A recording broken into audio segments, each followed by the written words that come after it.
Turn need that some up. help tidying up that workshop. I don't really care about her workshop right now. I want to clear out some of these side quests. Might need well-meaning souls to leave alone.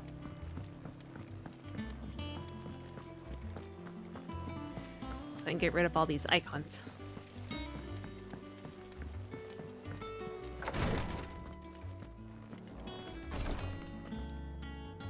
You have the look of a man with the twins upon his shoulders, Rodriguez. Taya has tasked me with removing a Cursebreaker's brand. But it's my first time and I don't think I can do it. I'm afraid of what happens if I fail. You survived, I know, but there as many die as recover. Is it really worth the risk? You don't need me to answer that. You know full well what we're fighting for. Oh, so they I hope do as much just... as you that one day bearers can walk among others as equals. But until that day, a brand is a burden, and we must lift that burden in order to go undetected. The operation may be dangerous, but it's also essential, and we undergo it willingly. I know. I still wish there was some other way. But griping about my lot helps no one, I suppose. Don't worry. I'll do what must be done. I know you will. Unfortunately, the first thing that needs doing is the preparation of a draft to dull the pain. Something I can't do with the infirmary's ammonia supply so low. What few leaves we have would barely be enough for removing a splinter, let alone a brand. Just tell me what you need. You'll go? Oh, thank you. No one knows Herblord like Taya, and she swears by ammonia for easing pain. It's simple enough to find, if you know where to look. And fortunately for you, I do. Along the river near the village of Amber over in Rosaria. Just search for the bright blue blossoms. So they really do just cut off that part of your face. I mean, that's one way to remove it, I guess. They literally just go in there and cut off a part of your face, remove the brand. Alright, that is good to know.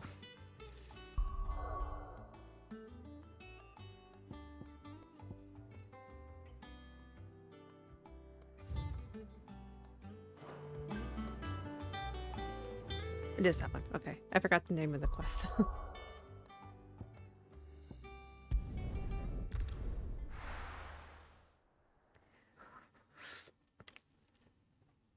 Man, you probably have a bandage on your face for weeks.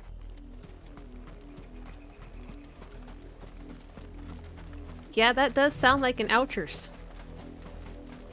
The river was easy enough to find. Now for those herbs.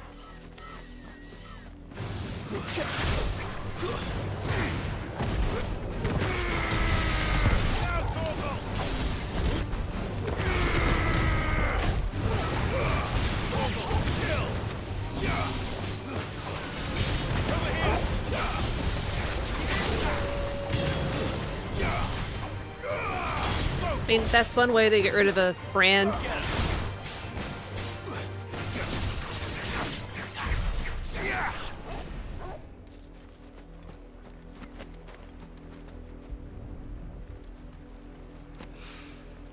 This is the only plant around here with blue flowers.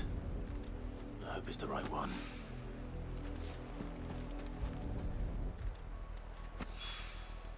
Should be enough to keep the infirmary stocked for a while. Hopefully this will put Rodriguez's mind at ease. Hold on, we're gonna get the shiny first and then we'll go back.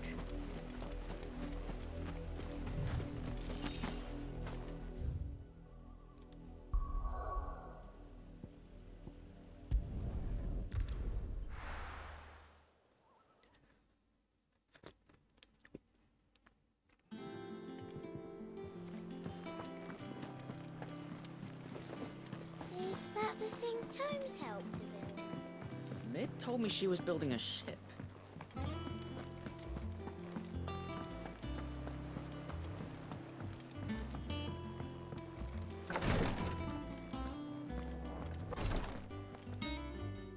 I hope you didn't have too much trouble finding the ammonia.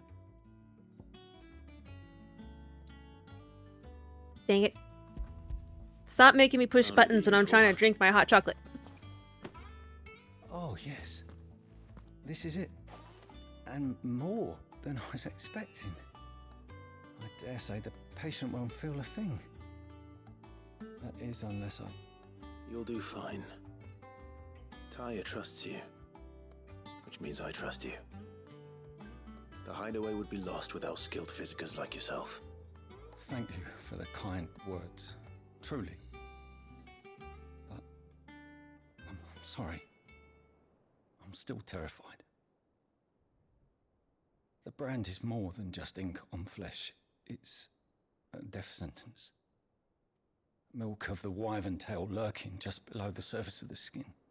One ill-conceived incision, a single slip, and the poison fouls the patient's blood. Failure means death, and even success means tremendous pain. Days of agony as the wound heals. I became a physiker to help people, not to kill them. I don't want to kill anyone. Curse breakers lead hard lives. And the operation is only the beginning. They toil in the shadows, risking life and limb, knowing their efforts will win them neither glory nor acclaim. And yet we never won for volunteers. Why do you think that is? Conviction? They're willing to die? They're willing to fight. To give their lives to create a world where people like us can be more than mere possessions. I know your work isn't easy. But neither is going under the knife. Be a shoulder for your patients to lean on.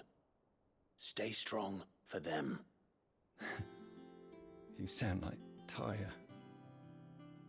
Do you know what she once told me? It's natural for a patient to feel like they're suffering in solitude. And it's a physiker's duty to see that they don't. Thank you for helping me remember that. I won't falter. Not again.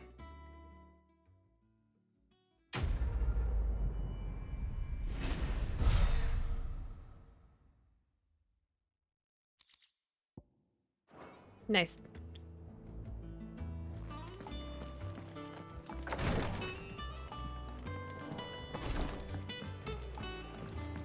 Next. Mid told me she was building a ship. Is that the What do you St. need? Tomes help? Oh, bother. Whatever am I to do now, Clive? About what? I've 2 dresses that need stitching, but I haven't got a scrap of linen. Those girls' rags are so threadbare. It's a wonder they don't fall to pieces. And we most certainly cannot have that. A certain amount of decorum must be maintained, even here at the hideaway. You wouldn't want the poor things going without decent clothes now, would you? Of course not. What can I do to help? Oh, aren't you a dear? You see, I've paid for 2 bolts of cloth from the drapers in Northreach, blue and red. But they don't deliver, not to places that aren't on the map anyway, so I'll need someone to take this receipt and collect them. And you'd have this someone be me. I would. And don't let them fob you off with anything less than what I paid for. 1 bolt of blue and 1 of red. I expect them both. Okie dokie. Hi. They said they'd give us new clothes. But we've not... Cut from the cloth. This one? Yeah. Coin. Oh, damn it.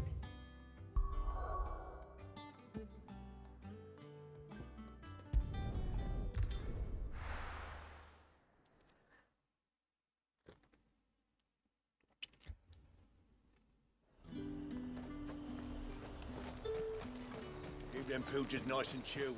Look at this. Let's hope the draper has Hortense's cloth.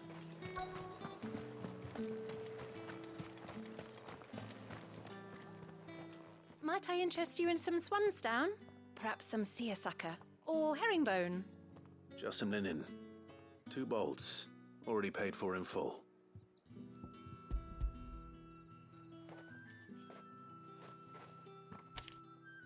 Apologies, my lord, but your items aren't here. They were due to arrive on a caravan from Bocklad, but there's been little traffic on the road these past few days. My mother thinks it might be bandits, but she always thinks it's bandits. It usually is.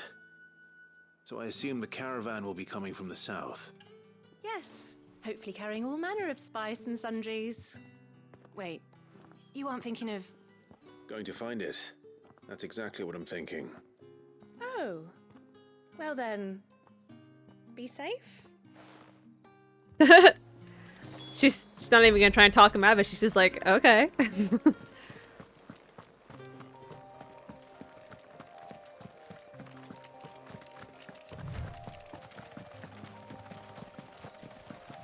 Hi, Chocobo. Oh crap. I wasn't meaning to attack you.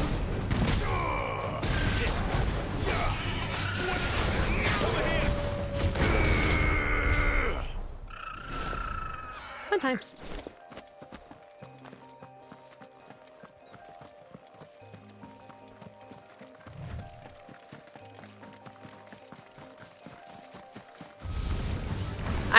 All I did was walk by. I guess he was already in a bad mood and that just set him off.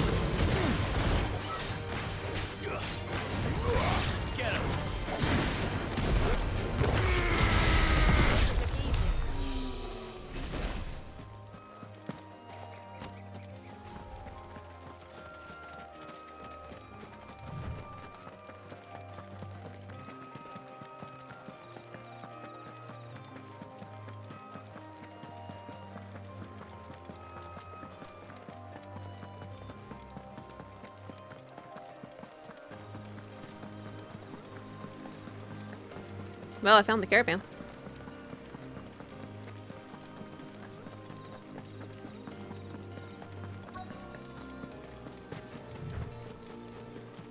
That damn bird's a menace. What? She meant nothing by it, I swear. What's going on? Who's gonna buy my wares now? State your animals left them in. But they hardly damaged us all. Is there something wrong? If you're a bandit come to steal my stuff, you're gonna be sorely disappointed. And all thanks to this fool. But it was you who stepped into my path. Only after that featherbrain trampled me. I demand recompense, be it in coin or the items you carry. Refuse, and I shall report you to the garrison and see you hanged. Dude. These goods are expected in Northreach. I mean, they're not mine to give away. You wouldn't happen to be on your way from Bocklad, would you? I am, but did someone from the market send you? Please, you have to help me. I can pay whatever you ask. So the fool has protection. And coin, too. Sorry, friend, but we'll be the ones taking it. Oi! Killer! It's time to collect! I told you not to call me that. And we'd have already collected if you hadn't insisted we'd put on this little act. Bandits! As I told one of your customers, it usually is. Let's get this over with. I'll deal with the bird lover. You take the handsome one, killer. The handsome one. Calling me that.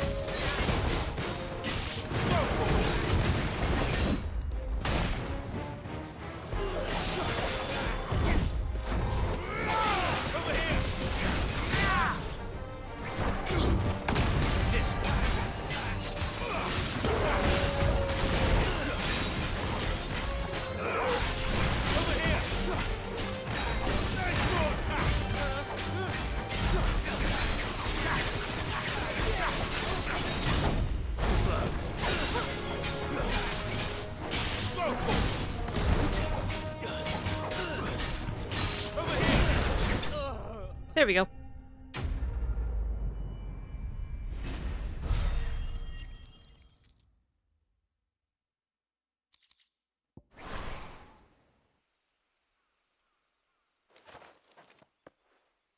All all right. You made your point. Killer my ass. Bye. Did he hurt you? No, thankfully.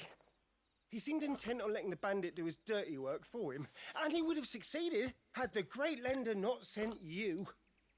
My shipment is safe, and my livelihood with it. You must allow me to reward you. We can speak of that once you're safe in Northreach.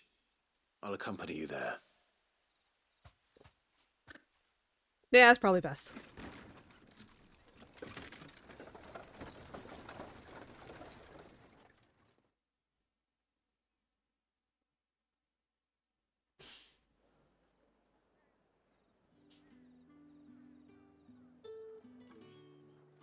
So, you and my mother were right. It is always bandits.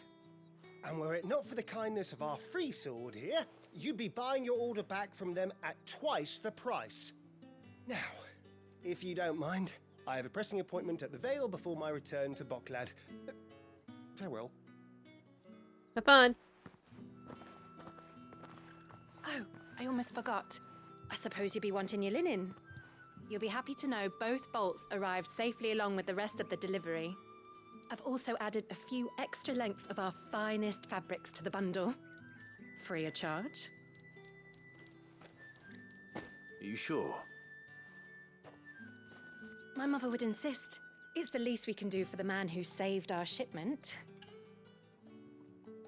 That's that done then.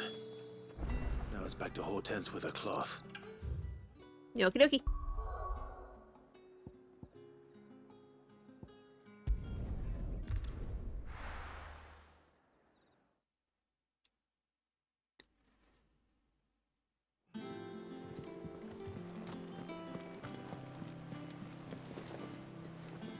Clive, sorry again for sending you all that way.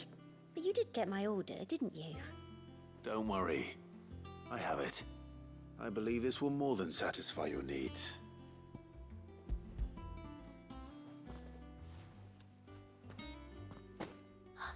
Let's see here. One bolt of red, one bolt of blue. What's this? I don't recall ordering any silk or velvet or... Is this gold work? Krieger's ghost. If that devilet of a draper expects me to pay for these... You needn't worry on that score, Hortense. They were a gift. For services rendered. I can always return them if you like. Oh, no. Oh, there's no need to be hasty now, Clive. I'm sure I can put all three to good use. Speaking of which one's most to your liking? I don't know. Red, obviously. Which cloth is more to red? Duh. This one, I suppose. I've a mind to give a piece to Jill. Did you know she's quite the little seamstress? I know needlecraft was amongst her lessons at the castle. Her lessons? Oh, that's right. The two of you were raised together in Rosalith, weren't you? Not quite together, but when my father put down the uprising in the Northern Territories, Jill was taken as a ward to ensure that her father, the Silvermane, would keep the peace. She's an honest-to-goodness princess then, isn't she? I could tell, you know. Some people just have that air about them. Not many round here, mind. I'd offered to sew her something that might better suit her station. But she'd most likely turn me down, as she always does. Tell me not to waste the fabric when it's better used on the children. Don't take it the wrong way. She certainly seems to be attached to the last outfit you made her. Oh, sometimes I think she never takes it off. Or perhaps she'll make something for herself with your gift. Either way, I'm sure she won't turn it down. We'll see, I suppose.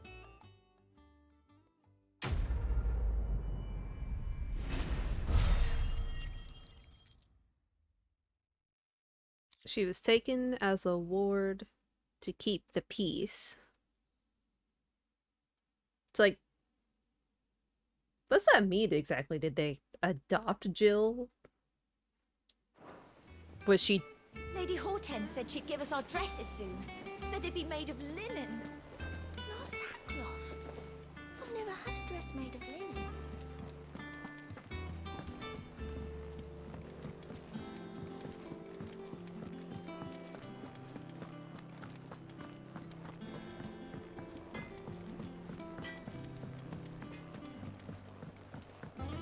I went up to give some greens to the chocobo.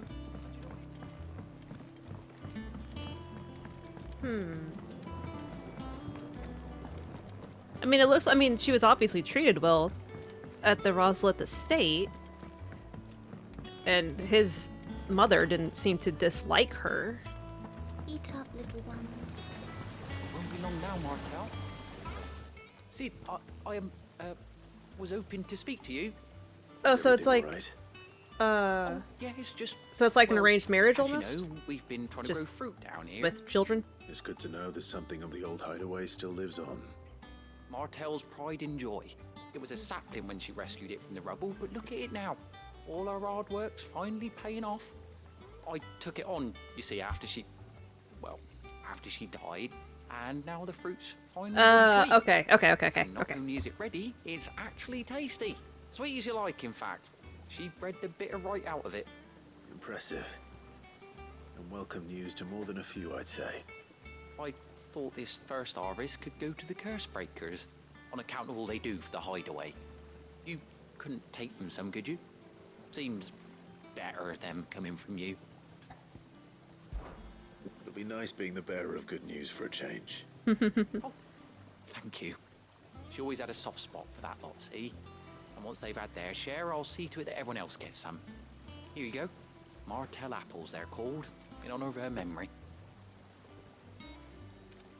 You hear that, Martel? Today's finally the day.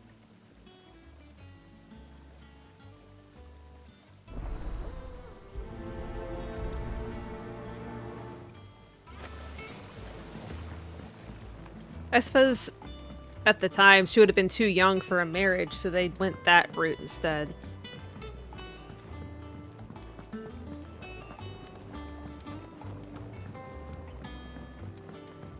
Though I wouldn't put it past Clive's mom to have her married to Joshua had it gone that far.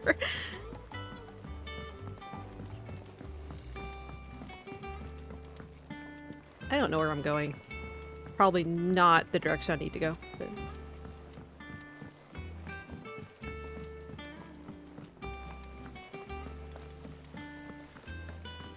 But I'm pretty sure Clive is older than her.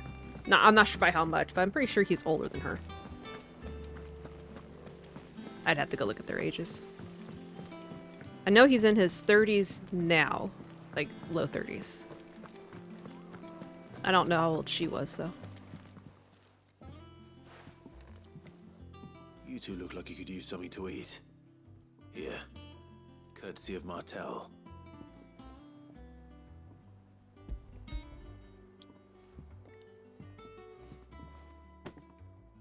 Martel. Now, where have I heard that name before? Weren't she the girl from the Furrows? Course she was. An odd sort, that one. Loved plants more than people.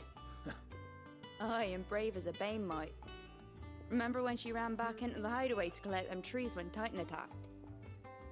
Wait, These aren't those apples, are they? Well, I'll be. She'd have been proud, and rightly so. Thank you, Sid. I would think everyone at the hideaway knows that he's not Sid. Maybe they just go with it. A gift from the backyard. For your service.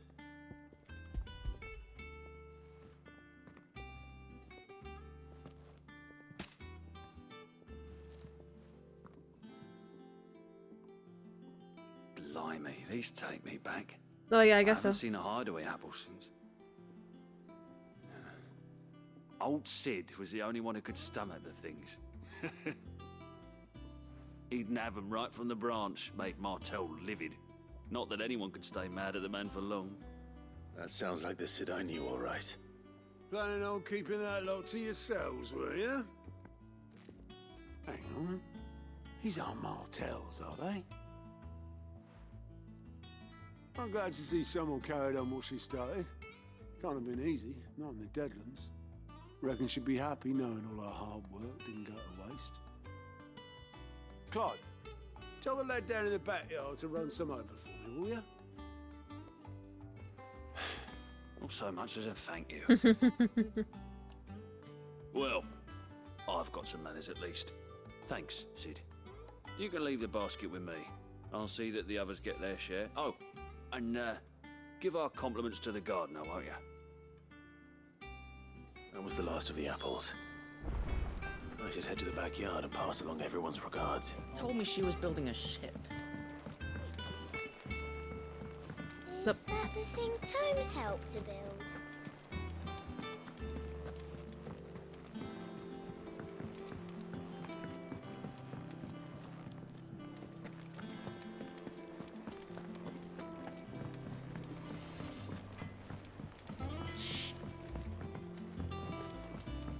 This way.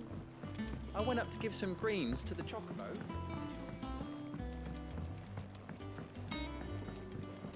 Well, what'd you do to the chocobo that it bit you? Is it Clive's chocobo? Is Ambrosia picky about who's near her? I wouldn't put it past Ambrosia to be picky. Eat up, little ones. The curse breakers send their thanks. And their compliments. They were clearly very fond of Martell. They remembered her. After all these years.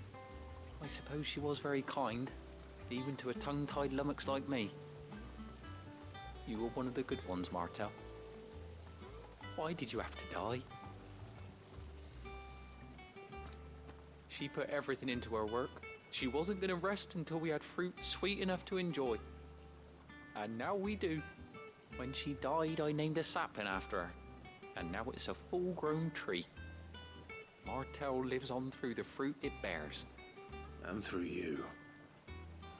Her dream would have died with her, had you not kept it alive. That's something to be proud of. I didn't do anything really, but thank you. You're kinder to me than I deserve. By the way, Otto's expecting some of your crop. And I wouldn't mind some of it either, if that's not too much to ask. Of course not. I'll see that you're both well provided for. They like your fruit, Martell. Isn't that wonderful? I'd say it's about time we planted you some siblings, don't you think? That's sweet.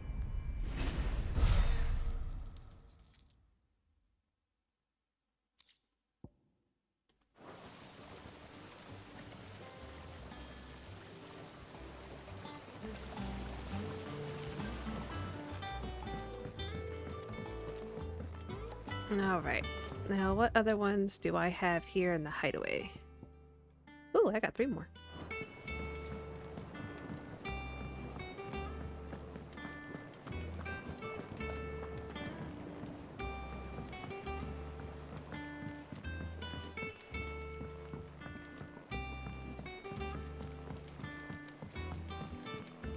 Where even are the chocobo?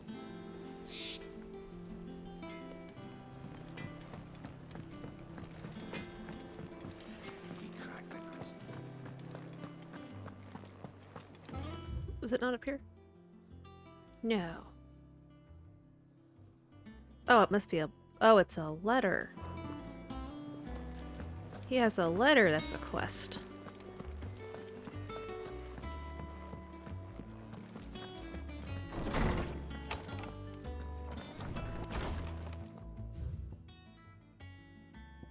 Ah, got a few.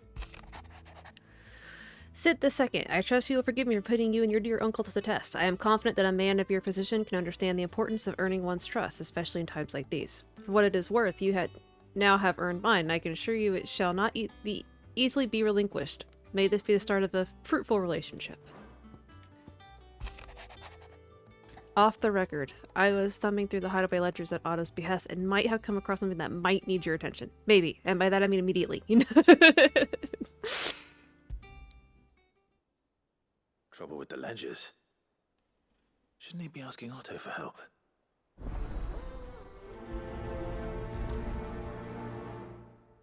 That's funny. And by maybe, I mean immediately.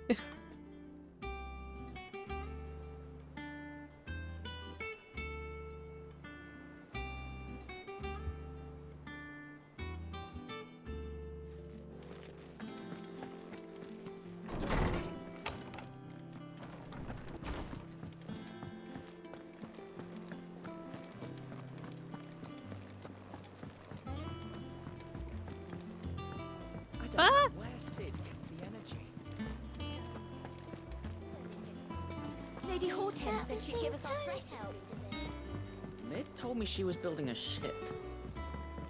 I don't think Clive knows how to not sit down. Clive, did you get my letter? That's why I'm here. Shh. Otto won't be listening. Is this better? A little. Listen. I've some bad news.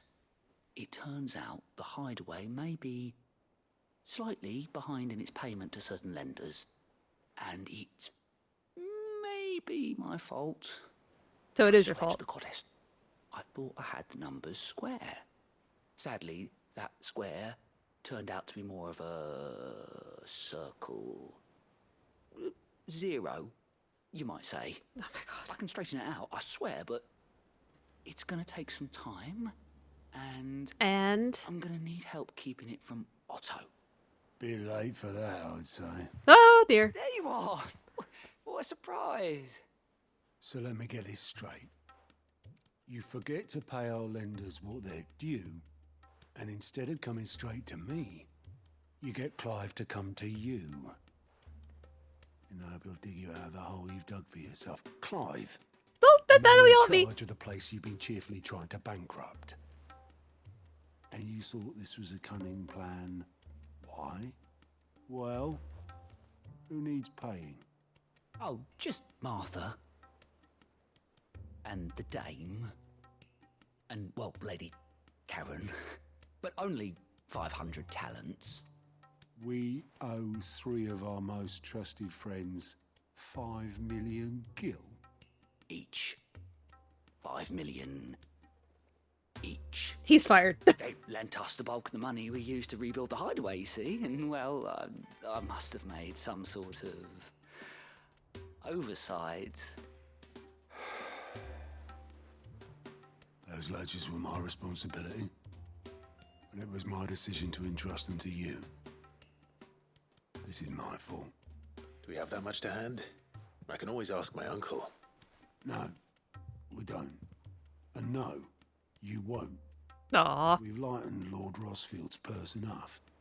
After the king's ransom we had off him, he deserves better than to see our begging bowl. Besides, we'll need to learn to stand on our own if we're gonna make this work. All right. But that doesn't mean you have to shoulder the burden yourself. Is there anything I can do to help? There might be. How'd you fancy taking these to Martha and the dame? Rocks. Rocks, he says. Worth 1,000 talents apiece, these are. A little something Sid and I set aside for when times got lean. And I reckon 15 million in overdue debt probably qualifies. I just hope our associates' eyes are a bit more discerning than yours. I'm sure there will be. Should be me making the rounds, really. But you know how it is with this place. Orders to bark, arses to wipe, and all that. I know. Which is why I don't mind going in your place. Go. Do you know why I only gave Master Clive here 2 star rubies? Because you'd rather Lady Karen killed me. Because I'd rather Lady Karen killed you. Yes. I love him. Well, I suppose this is goodbye then. Don't worry. I'm sure Karen will understand. Really? Do you think so? Oh no, she's gonna tear his head off. I don't. Even Clive doesn't believe it. Oh, that's awesome. Alright.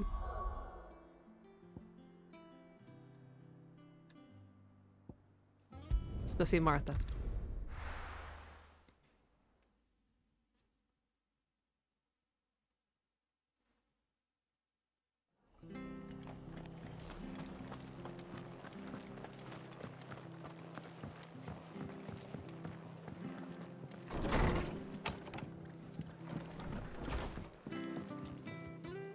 Clive, we weren't expecting you. I wasn't expecting to be here. But it seems we still owe you a considerable amount of coin for your help with our rebuilding efforts. And though I doubt it's what you were expecting, we were hoping you'd take this as payment.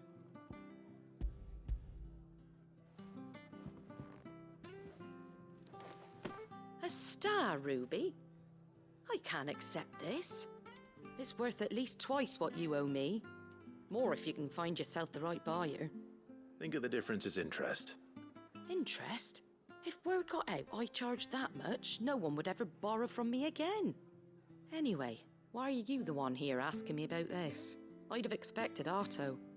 Bit much sending the Lord Marquis out to settle your debts, isn't it? The old goat working himself to death again. Something like that. Most days I think he's the only reason the hideaway's still standing. Same as always, eh? Back when the place was nothing but a twinkle in the eye of a recently retired Lord Commander, word is he was the first one Sid reached out to. Probably knew that without his strong arm and level head, the idea would never get off the ground. Sid may have been the face of the hideaway, but Otto's always been the backbone. And when Sid passed away, we were all worried that would be the end of it. That Otto would just give up. His death was hard on everyone. But it must have hit Otto hardest of all. But he didn't give up, did he? Quite the opposite, in fact. If I recall, he was the one who nominated you as Sid's replacement, and rallied the rest around you. I reckon what he saw in Sid, he saw in you too. And don't we all? Doesn't hurt that you're half as stubborn and twice as handsome, neither. That, and you keep good company. I suppose I do.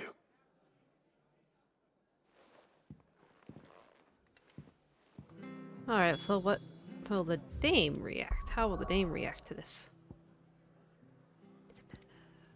Isabella!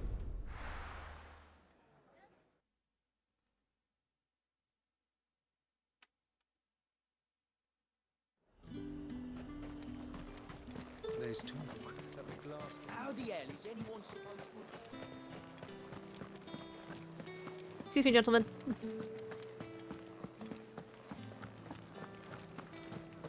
Did you hear?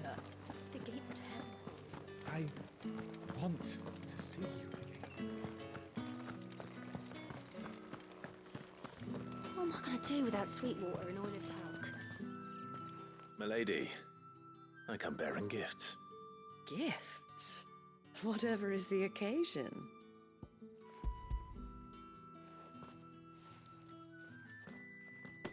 Oh my. Clive, you really have outdone yourself. Otto asked me to give it to you.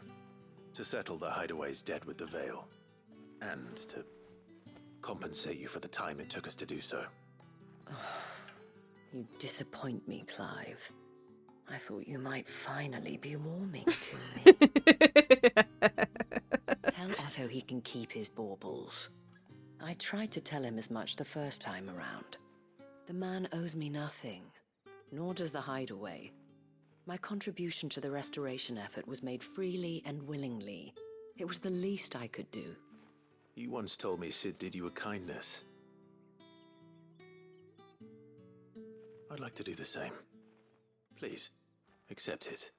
For my sake. And for Otto's. For all of us. For all you've done. It is rather fetching, isn't it? Very well. Otto is lucky to have you, Clive. I doubt anything could ever replace his son. But you and the others at the hideaway are the closest thing he has to family. Otto had a son. Long ago, yes. Sid told me Otto lost him when he was just a boy, and blamed himself for not being able to stop it. I don't know how it happened, whether there was anything he could have done, but it was clear that it weighed heavily on him. I didn't know. How could you have? I doubt anyone did. Besides Sid, I've never met a man more keen to bear his sorrows in stoic silence. An ill habit, given that both have always been surrounded by friends desperate to help them. I'm beginning to see that. Well, we're We not. will want to know the stones were delivered. If he's still with us. But I want to talk to Isabella some more. She's so nice.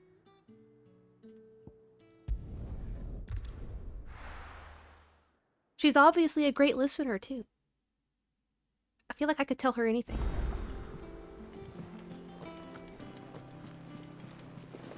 Is that the thing Tomes helped with? Mid told me she was building a ship. Ah, he lives. Good. Still alive, I see. So Lady Karen accepted the ruby. Ah, about that. I tried my best, but she was just too stubborn to take it. She threw it right back in my face, in fact, and told me I could stick my stupid stone where the sun don't shine. Karen refused payment. I hope it wasn't something I said. I'm sure you were as tactful as ever. Let me see what I can do. Oh, wonderful. I hope you have better luck than I did. Oh, I do have. I don't want Karen to lecture me. She has the mom look.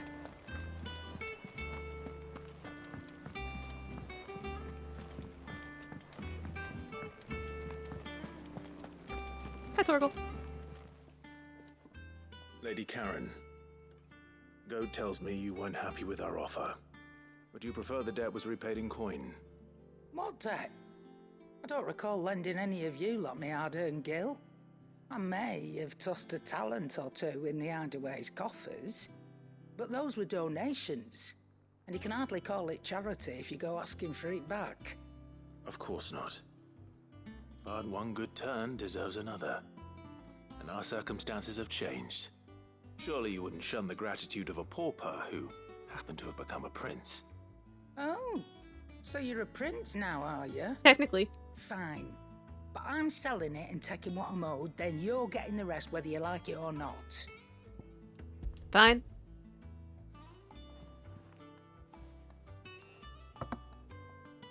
Where'd you even get this? A decent trader might nab 1,000 talents for a star ruby. A canny one, meanwhile, might claim it were nicked from the belt of Sid the Outlaw himself and ask twice as much. Might be I already have a buyer in mind. Might be you even know her. A fine continental maid whose beauty's only eclipsed by a guile in commerce. You wouldn't mind, would you? Not at all. Just be sure to tell her that it's always a pleasure doing business. Who's she talking about?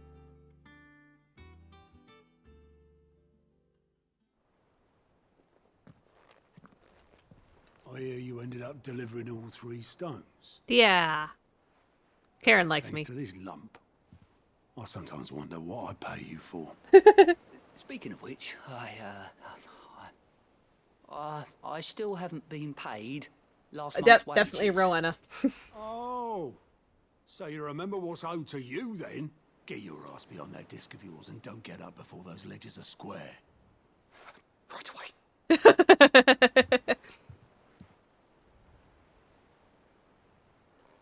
I've seen that before. Yeah, yeah. Plenty of times. It was the only goblet Sid ever used. Either out of habit, or because the filthy sod couldn't be bothered to find a clean one. I knew so little about him. Like most people. Martha and the Dame both seem to have fond memories of him. I bet they do. How long did you know Sid before he...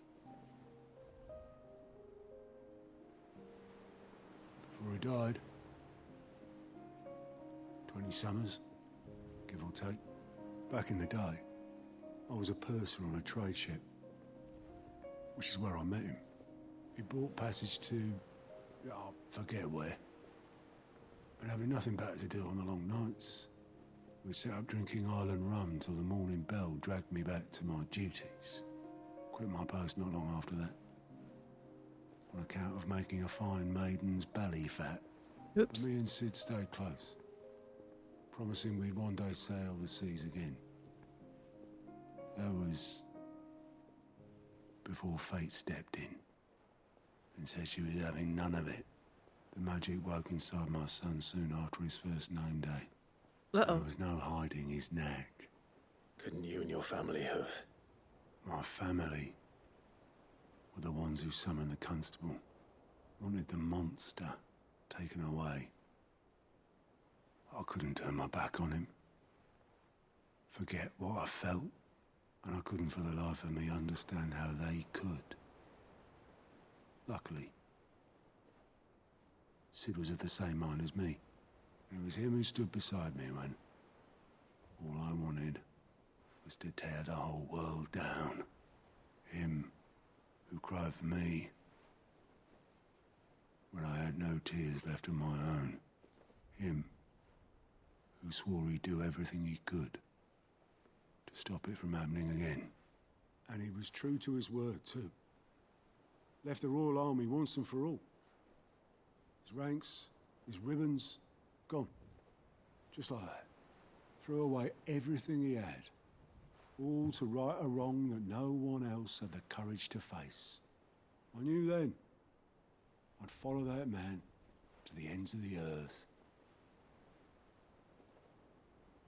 So that's what happened to his son.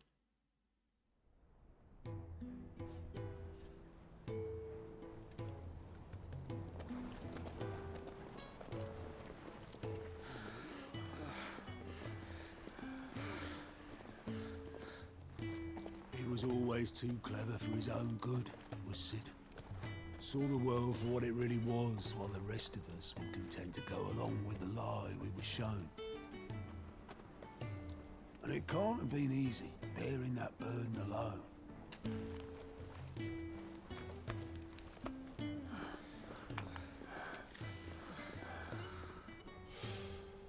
But he didn't let it stop him. He never lost faith in what he believed was right. And that gave us faith in him. Faith he'd steer us true. So I swore to myself that I'd always be right behind him, ready to catch the stubborn sod, if ever he should fall.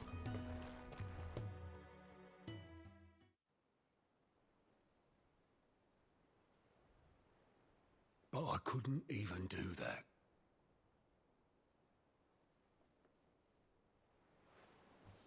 Ignore me. Just the ramblings of a tired old man. Leave that lot. I'll tidy it up in a bit.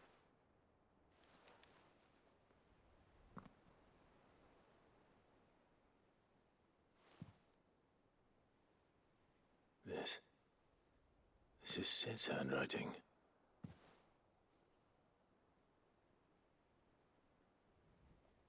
Dear Otto. I may be drunk, but I wanted you to know this place would be fucked without you. Love you, you grumpy old sod.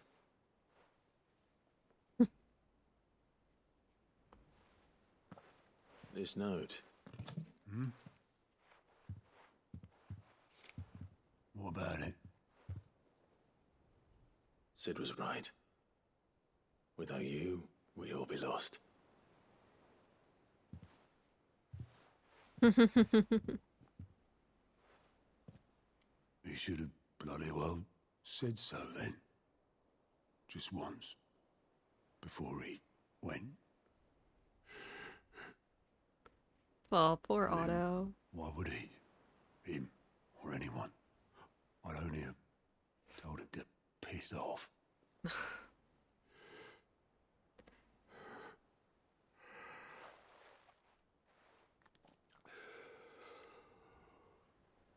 You need a hug? I'm sure Clive would give you a hug. No. Both of you. It was never just me keeping the hideaway afloat. It was all of us. I just shove people in the right direction. And I barely seem to be able to do that anymore.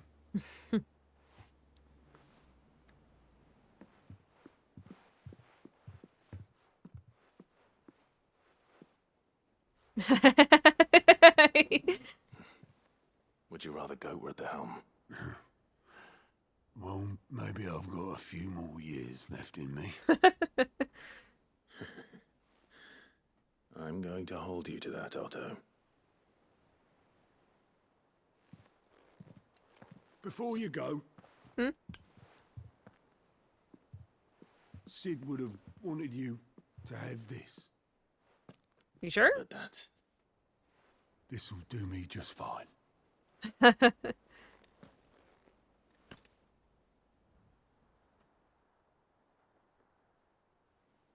Thanks for the ray of sunshine.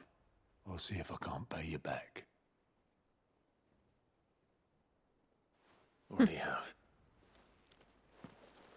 Oh. So sweet. Leave it to a side quest to have such a touching moment like that.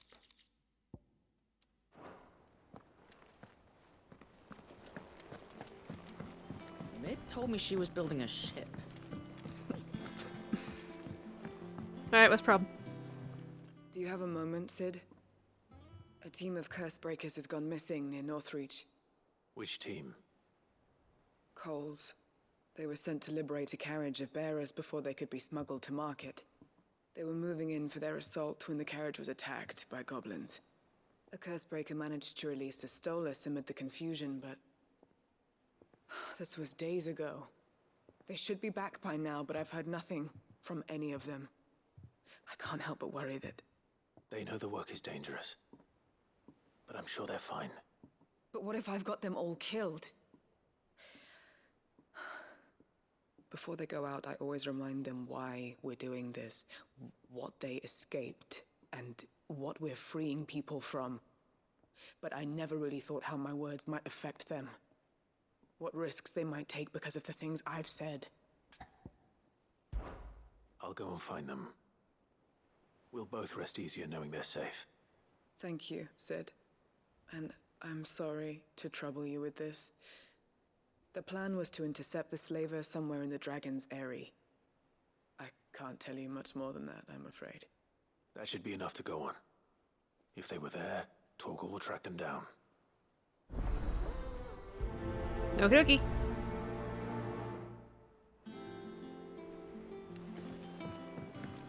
Is that... Yes, yes, that's the thing Tomes helped to build. Northreach? Up here?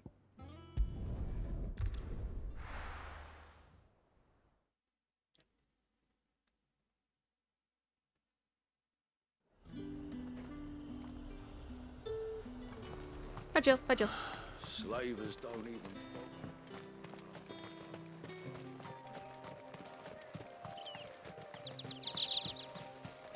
Stag!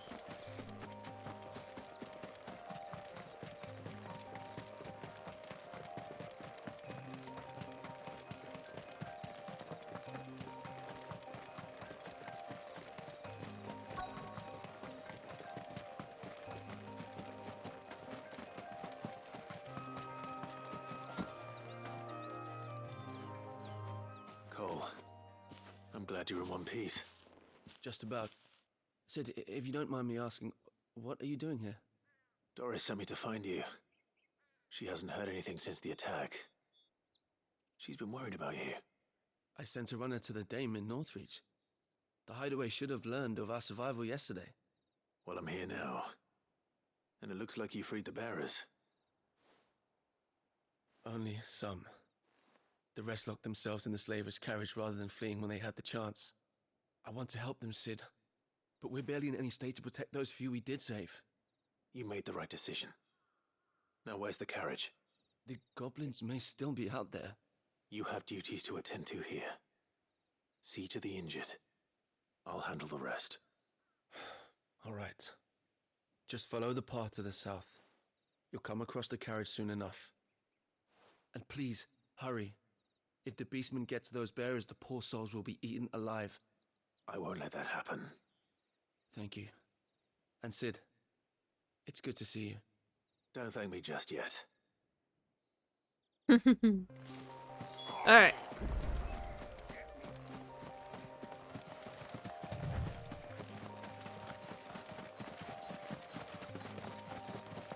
They're trying to get into the carriage. Sick 'em!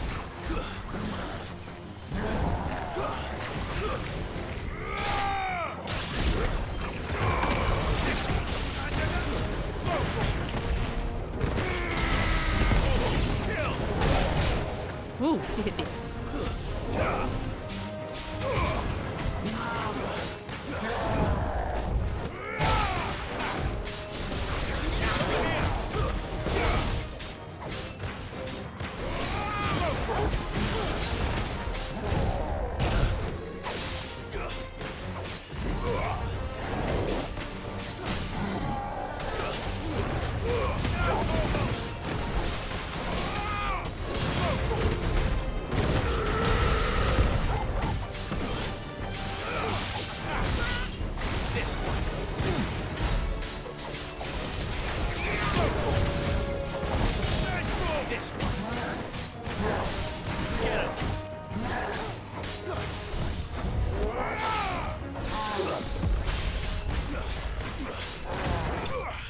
There we go.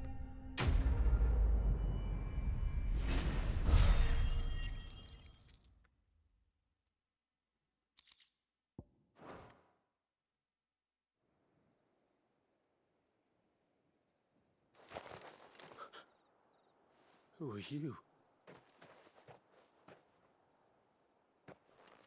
A friend. Are there any more survivors? Why didn't you flee with the others? If the goblins had made it through that door, you wouldn't have stood a chance. Why should we run? One miserable death's no worse than another. Perhaps. But we're here to give you another choice. Freedom, safety, the life you've been denied. Come with us. Let us protect you. Sid, I couldn't just let you... You weren't too late then. Thank the gods. This man risked his life to save yours. To give you a second chance. Fine. Do with us what you will. What we'll do with you is take you to safety. After that, it's up to you. Your lives are your own now. You can leave the rest to us, Sid. We'll get everyone back to the hideaway. Thank you. I'll let Doris know we're expecting new arrivals.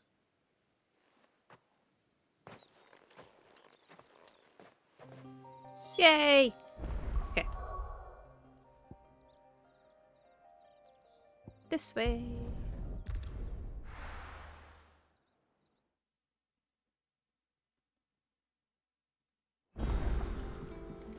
You know, I doubt doing all these side quests changes anything. Is that the thing Tomes helped with? Meg told me she was building a ship. Like, story-wise. Sid, welcome back. A Stolas from the Dame arrived not long after you left. If I'd just waited a little longer, I might have been able to deal with things myself. Or maybe I wouldn't. I keep making the wrong decisions. Cole and the others got home safely. You made exactly the right decision. No, I was lucky. I've been tracking that slaver for months, and then I sent Cole and you after them, woefully unprepared. What kind of leader sends people into danger without considering all the risks? I should have urged greater caution, told Cole to be wary, to pull back at the first sign of trouble. We swore the same oath as you, Doris. It's good to see you safe and well, Cole. I'm sorry. With all due respect, we Cursebreakers don't risk our lives because you commanded of us. We risk them because we believe in our cause. No one with doubts ever joins our ranks. The agony of removing the brand more than sees to that. We all know how much bravery that takes. Cole, I never doubted your courage. Only my ability to see it put to good use. Thank you for your faith in me. I'm not sure I deserve it. I sometimes wonder if I might prefer to risk death alongside the others than ask it of them. But I'm a curse breaker. I swore an oath too. I have a role to play, and I must trust that I'm the right one to play it. You will. In time. Yeah, I'm sure Clive wasn't really sure about taking over all this at the start either.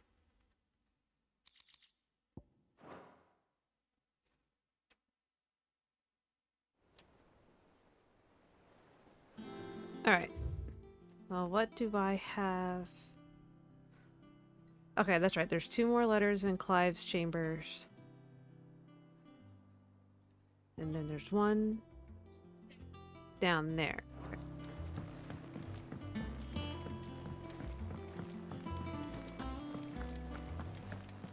Let's go back to the one in his chambers first.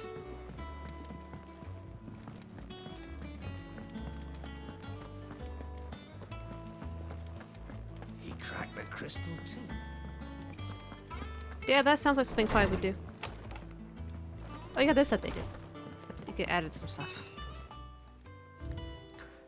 Let's see, the Oath, Sid's Goblet, Martell Apples, and Ambrosia's Tech.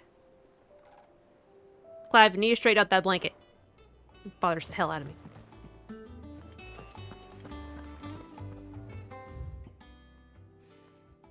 An apple a day. Dull. About the other day. Okay. I'll come back to Blackthorn in a second.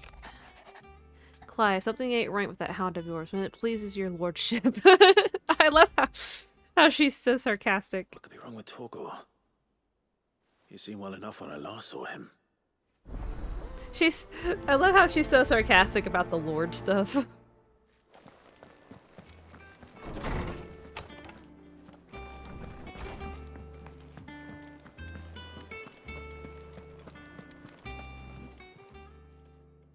I got your note. You think something's wrong with Torgor? So you can read. Congratulations. Rude. But I didn't say I were wrong with him. I said something weren't right. He's not been eating me treats. He used to love cracking the bones from Molly's boiled brown, but now he won't so much as look at them. Didn't like him. Which is why I'm of a mind that his mind's on something else. You've not been working him too hard, have you? No harder than usual. Is that it, boy? Do you need a rest? What was it you said he was? A frost wolf? That's what the lawsman seems to think. Then maybe this all has something to do with whatever it is that's woken inside him. Uh-huh. I suppose things have been different since Rosalith. Perhaps Hippocrates knows something. Instead of everything, you mean? Perhaps. I don't know, maybe he's tired of the treats. Dogs get tired of stuff too. We have to change out the flavor of Big Newtons. We put Bree's medicine in because she gets tired of the flavors. Lawsman, I need to ask you about Torgor. Something's not right with him. He isn't ill, is he? I don't think so. But according to Lady Karen, he seems to have lost his appetite. Which is certainly a new development. She says he's hardly been touching his bones of late, and she believes it may have something to do with what happened at Rosalith Castle. I rather think she might be right, though not about his appetite. All canids are instinctively inclined to crack open bones for the rich marrow that resides within, and I see no reason why a frost wolf should be any different. Accordingly, I suspect it is not a lack of appetite that afflicts Torgor, but a surfeit of it. If we assume that his newfound magics require additional nourishment to sustain, it may well be that the bones Lady Karen is accustomed to providing are no longer sufficient. Frost wolves, after all, habitually prey upon far larger animals, whose bones may yield altogether different nutrients. As to where one might find a suitable substitute, some antelopes that graze the meadows of eastern Rosaria have been known to grow to a size more than double that of their lesser cousins. I don't recall ever seeing any that large. And little wonder. The oldest and largest such creatures rarely leave the safety of the highlands for fear of predators. The last elder antelope sighting I recall hearing about took place near Cressida, and that was long before the village was abandoned. Even so, it seems like a good place to start. Good hunting, Clive.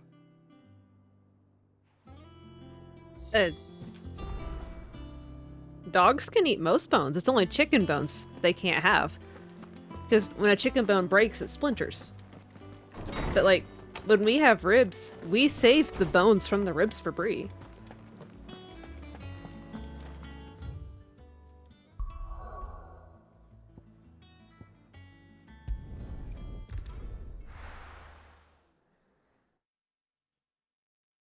I think chicken bones are the only bones they can't have.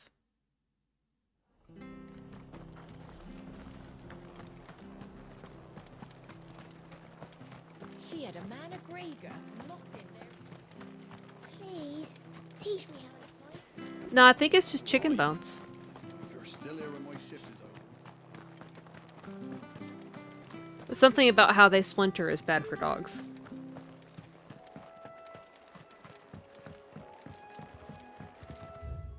Where am I going? Okay, I'm going the right way.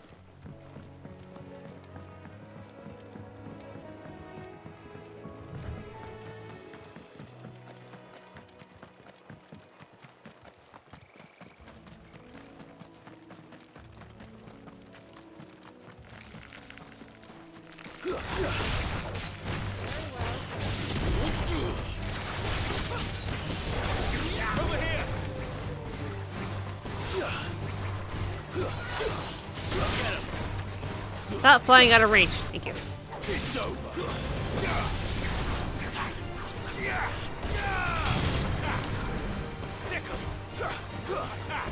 Though I think pork bones might be similar, because if we have like pork chops with the bones, we don't give her those. But we do give her rib bones. I think the only downside with the rib bones is they can't have them all the time because they're very rich.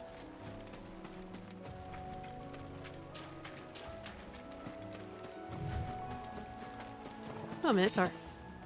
Hi.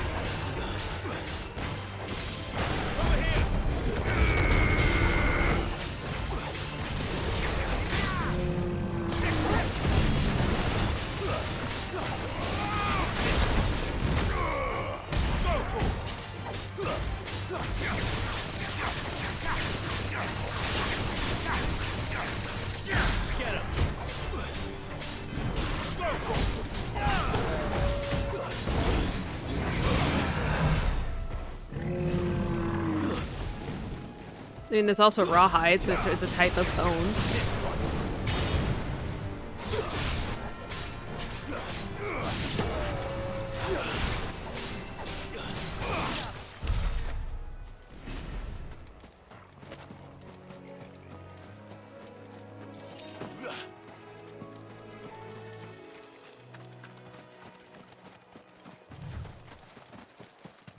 Well, it's certainly quiet. If I were a giant antelope, it would seem like just the place. I doubt we'll find one bigger than that.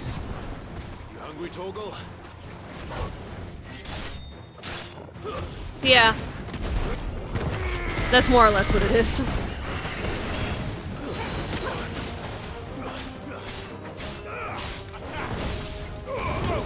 I mean, heck. While you shouldn't give raw eggs to dogs, it is good for them in small doses.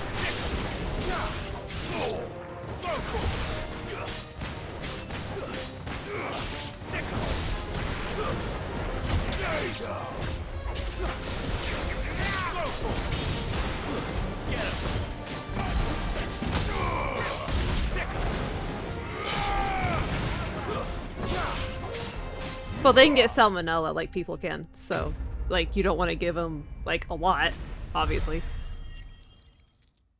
But if Mom bakes, she always breaks a couple of eggs. and whips them up for Bree. Now.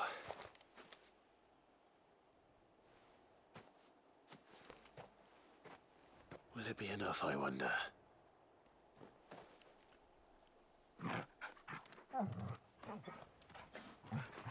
Look at how happy he is. I say that answers my question. Which means we owe the lawsmen our thanks. You know what's bad for you? Puppy, aren't you? A very big puppy.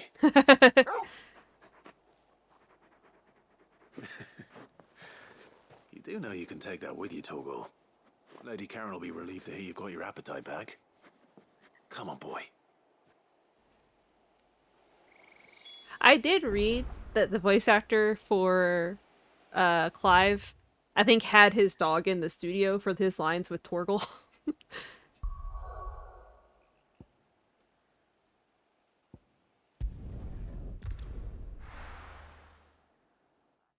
Well, when you're mixing it with something else, it's probably not as bad. I mean, it's like eating cookie dough or brownie batter.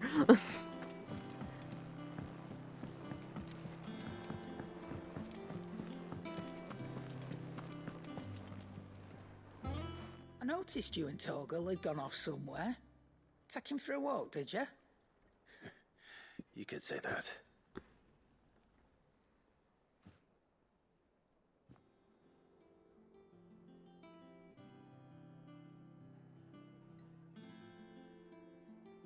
So, Molly's leftovers weren't good enough, eh? That'll teach me for treating you like you're still a pup.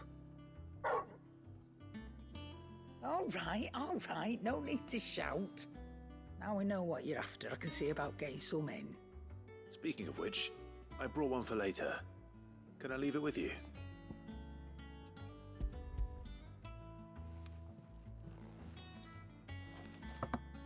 You can, aye. I'm nice like that. I love In Karen. return, you can thank Tomes for me. The bloody know-it-all.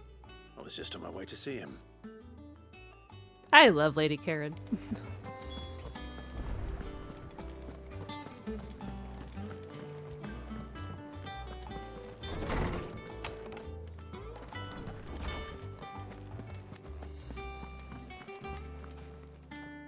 Ah, Clive. Were you able to locate your quarry? We were indeed, lawsman. You pointed us in exactly the right direction. And Torgal's been a very happy hound ever since. Very good, very good. Lady Karen sends her thanks, by the way, for your part in solving the mystery. Ah. But that reminds me. After your last visit, I found myself pondering Torgal's talents. Uh-huh. Do you recall our conversation concerning Lady Jill's role in Torgal's transformation? Uh-huh. About how she somehow woke the power within him. Precisely that. A reasonable conclusion, I thought. But one which raised certain questions in my mind. You see, the Fenrir of legend served Shiva and Shiva alone.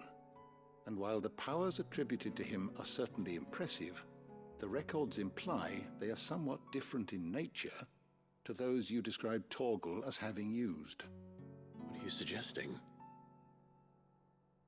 That Torgal may be the beneficiary of more than one icon's power.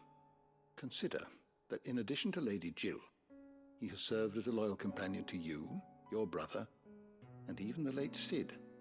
In short, the icons hitherto near at hand, or should I say at paw, have been diverse and plenty, and that number has only grown as the realm's dominance have fallen to your sword. One can but speculate as to how all of this has affected Torgal. So he's just absorbing their ether. Like fierce of late. Clive. And if I am not mistaken, he will grow fiercer still. We are fortunate indeed to be able to count him amongst our allies and not our adversaries. Oh, he's more than an ally. He's a friend. So Torgal is just absorbing ether like Clive is. Okay. Good to know.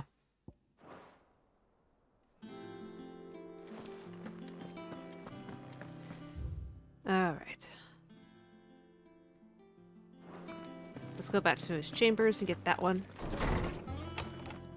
There was something there about Blackthorn.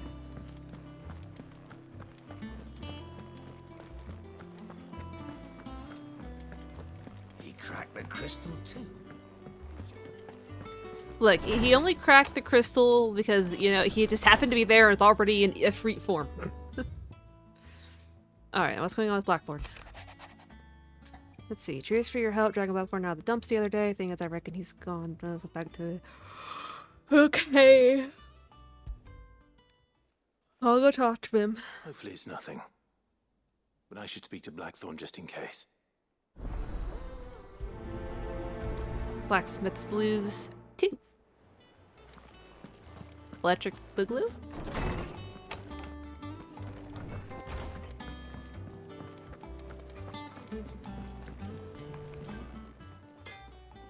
Blackthorn, do you have a moment?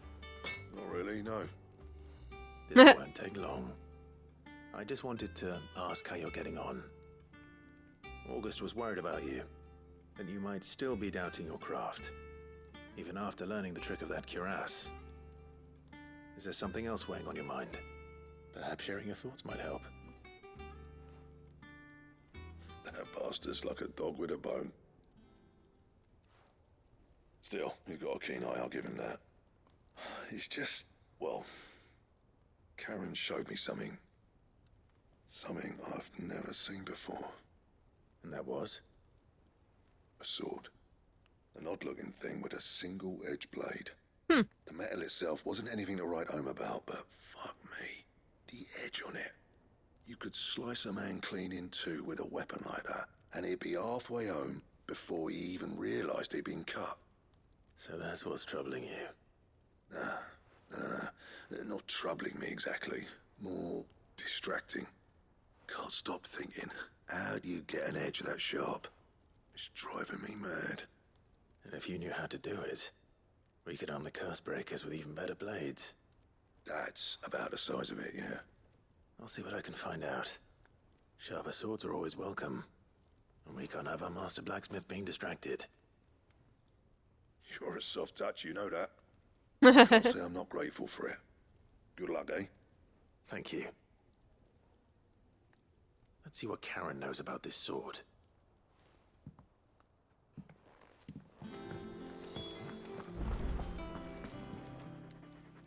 Sorry to bother you again, You're Karen. looking well, Karen. What do you want? What do you want? By the sword you show Blackthorn. Single-edged and extremely sharp. Running around after him again, are you? I suppose I am, yes. But I need to help him find out how to work an edge like that. It's driving him to distraction. Torgal. Little wonder, I suppose.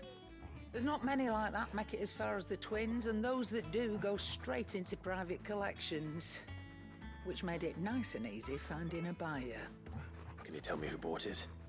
Where is it now? You think I tell people who my clients are? Suppose you're not likely to go nicking him off me, are you now? Fine. If you stop mooning at me like that. Lord Ignac's the man you want. Dalmekian bloke. Collects weapons and the like. And he's got more money than sense, which is why he's one of my favourite clients. Torgal must have a Reckon he'll bone. still be at the inn in Dalamil, where I left him. Thank you, Karen. Oh, and he's a touch eccentric, if you take me meaning. I appreciate the warning. What are you all happy about? You're making a lot of noise. I mean, I know Clive is awesome, Torgal, but...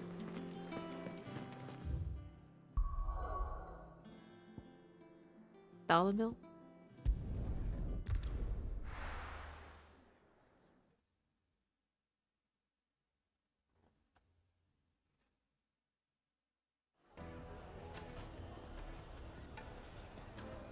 Probably. People take notice of wealthy men.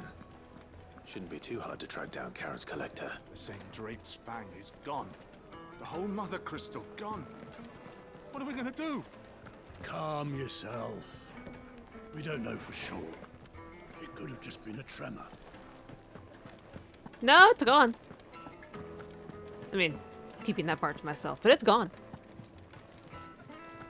Oh, there's a few side quests here. My reputation will be ruined. Ruined! What's wrong? Calm yourself, Lord Ignac, I beg of you, before you do yourself a mischief. Pardon the intrusion, but... Out! Get out! I paid for these rooms so I wouldn't be disturbed. Leave me be! Please, allow me to apologize. Uh-huh. His lordship is going through a difficult time, and he's never been fond of guests arriving unannounced. Radim! Get rid of the filthy oaf this instant! Rude. Very good, Lord Ignac. Would you mind stepping outside for a moment? Can I push him out the window? Is that an option? I'm sorry if I've caused you any trouble. That? Oh, no. That's just how his lordship is. Though the morning's events have left him somewhat fractious. He's been dispossessed of his luggage, you see. The thieves also made away with a considerable amount of coin. Coin the innkeeper will soon be keen to collect. I don't suppose a certain blade was among the stolen items. A single-edged sword. Rude. It was purchased from a merchant friend of mine. Ah, you know Lady Karen. Yes, I'm afraid it was. Then I'll retrieve Lord Ignac's luggage. But I have one condition. You have but to state it. You are welcome to anything that is within my power to grant. I want an audience with Lord Ignac. A few minutes should be enough. Then I'll be on my way. A condition I would be a fool to refuse. Of course, you shall have your audience. I don't suppose you saw where the thieves went. I did not, no. Though some discreet inquiries made on his lordship's behalf mean that I know where you might find them. The bandit's bed. Every ill-gotten coin in Dalamal is said to pass through that disreputable corner of the Valcroy. And that's where I'm heading. I shall speak to Lord Ignac in your absence, and arrange for an audience upon your triumphant return. That will be very kind of you. Farewell, and best of luck.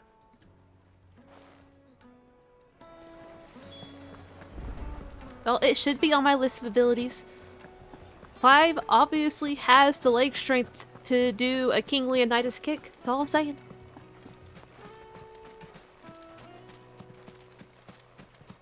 Is this the right way? Before I go this way, is this the right way? No. Other gate.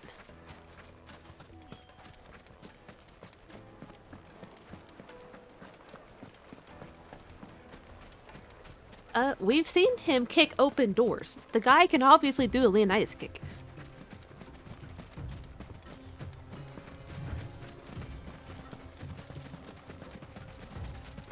Hi, Jill.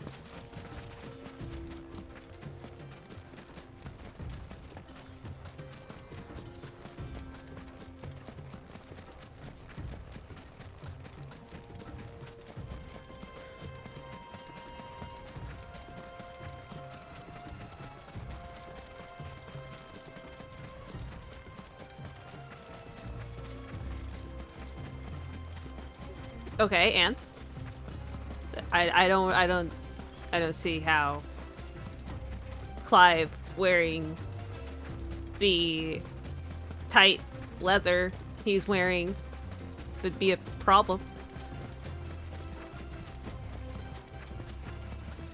There is also that finisher. And like he doesn't even kick them there once. He kicks them like twice, and the third time hard enough to send them flying across the battlefield. Like, the dude does not skip leg day. Aye, rude.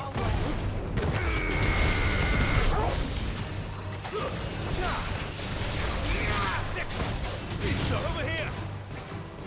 Go to him!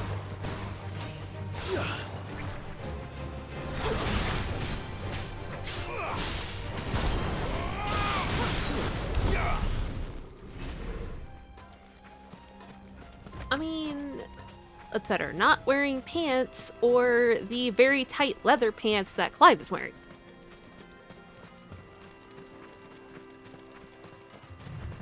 understand. There's a reason Square Enix puts all of their Final Fantasy protagonists in leather. Oh, hi guys. We've got company. Come on, lads, let's tear the bastard's head off.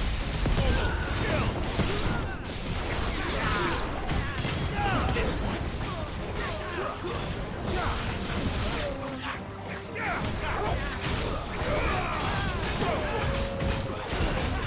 Nice try.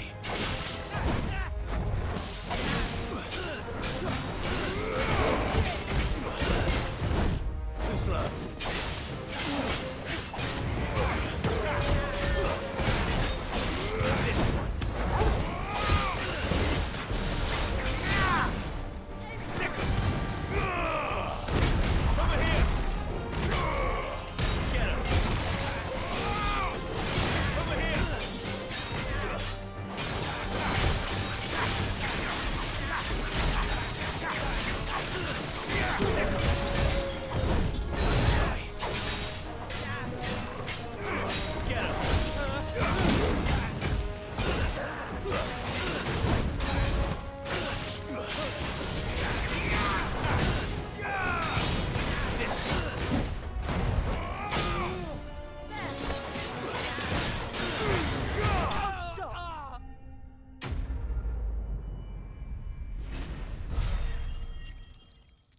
Fun times.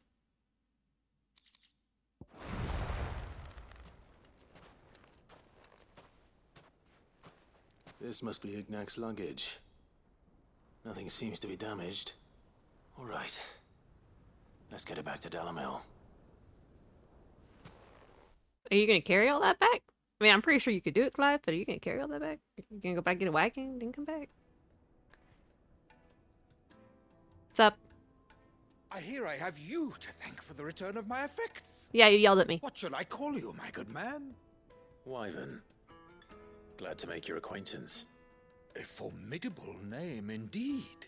Wyvern. Huh? Well, Wyvern, I appear to be in your debt. How many names you got now, Here Clive? tells me you wished for an audience.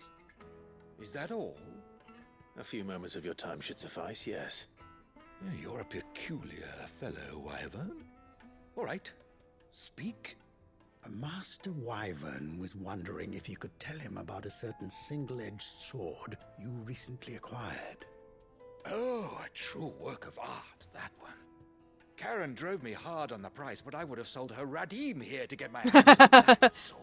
Poor Radim. It was made in the Outer Isles, far beyond the Twins, and is used exclusively by the practitioners of a unique school of swordsmanship. Yeah, it's a katana. I believe no combat should ever exceed a single strike and hone their blades to such perfection that none ever does. Each sword is made for that one perfect stroke, and for that stroke only. They crack upon a second blow. There's a brutal sort of beauty to it, really. But how do they hone such an edge? Fine question. Why, they use a whetstone, of course. Whetstones, rather. A whole array of them, ranging from the coarse to the fine. 10,000 licks with the sharpening stone, then 10,000 more. But it is the final stone which lends the blade its legendary sharpness. A mineral quite foreign to this great realm of ours. And that is the key. The secret ingredient. When it occurs to me that my little lecture is hardly equal to services rendered. Take this, together with my regards. The very stone of which I spoke, far rarer among collectors than even the blade itself, and a far more fitting payment. Thank you. Pardon the intrusion, my lordship. However, it is long past time we prepared ourselves to depart. So it is. I am locked in bitter competition with a rival collector of curiosities. I am one step ahead of the unscrupulous scoundrel, but he is hard at my heels. Are there many other collectors out there? Too many to count, but only one do I consider my nemesis. Lord Byron Rosfield. Yeah, sounds like him. And is a perennial thorn in my side. I can imagine. Farewell, Wyvern. May our paths cross again. Radim, we mustn't dawdle. How funny. I think his lordship is rather taken with you, Master Wyvern. Thank you again for your assistance. Coming, my lordship. I'll be right there. I wonder why he is Wyvern. You got like 3 names now, Clive. You got Clive, Sid, and Wyvern. Trust Uncle Byron to find such an interesting rival. Now, let's see what Blackthorn makes of this whetstone, shall we? Uh-huh. Oh, yeah, Handsome's one too.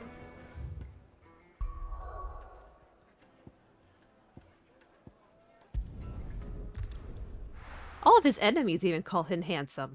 And yet the guy doesn't think he's good looking. I blame his mother. It's all her fault he has no self-confidence. Can I kill her yet? Sorry for the wait, but hopefully you'll agree it was worth it. You learned something about that sword, then? I did better than that.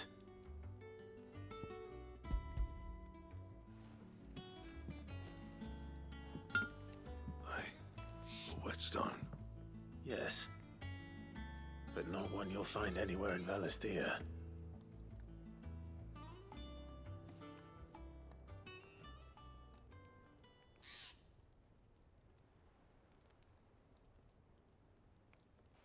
No wonder I couldn't get the same finish on the grinding wheel.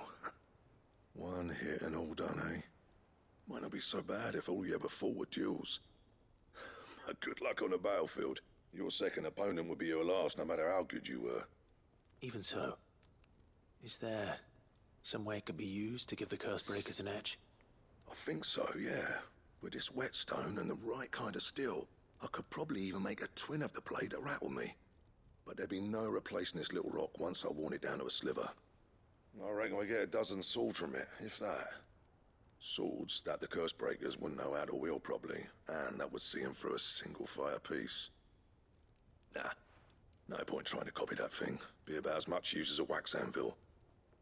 But finishing our blades with a whetstone this fine, now that's something to consider. And what's finer than fallen masonry, eh? Or more hard-wearing, for that matter. Just imagine it. Good Valisthean steel with an edge as sharp as any found in the Outer Isles. I won't make a copy now. I'll make something much better. There you go. I'm sure the Cursebreakers will be delighted. Just don't push yourself too hard. Don't you worry about me, sunshine. I've been working day and night since I was half your age, and I'll still be here when you're long gone. Probably. Hey, thanks, Clive. I mean it. I owe you one. August too. It's good to know someone's looking out for me. You'll be happy to hear you said that. And I'll see that my debt to you's paid. First new blade I make's got your name on it. You come and find me when you've got the materials. All right. I will. I'll actually probably come and see you soon, I imagine.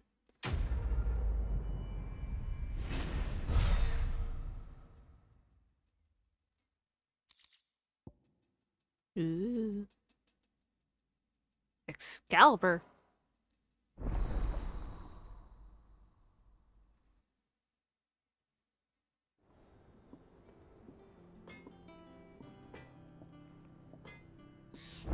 Hey, are you busy? What'd you want? Enhancer, platinum. Do I not? Ah, Excalibur. No, I don't have what I need to make it. Okay. Anything else? Yeah, later. Okay. Alright, we got one more quest here in the hideaway. One more.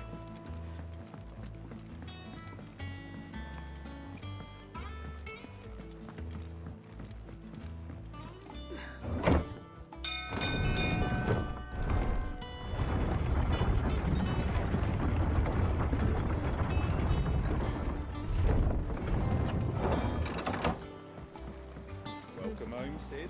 Didn't know you had that.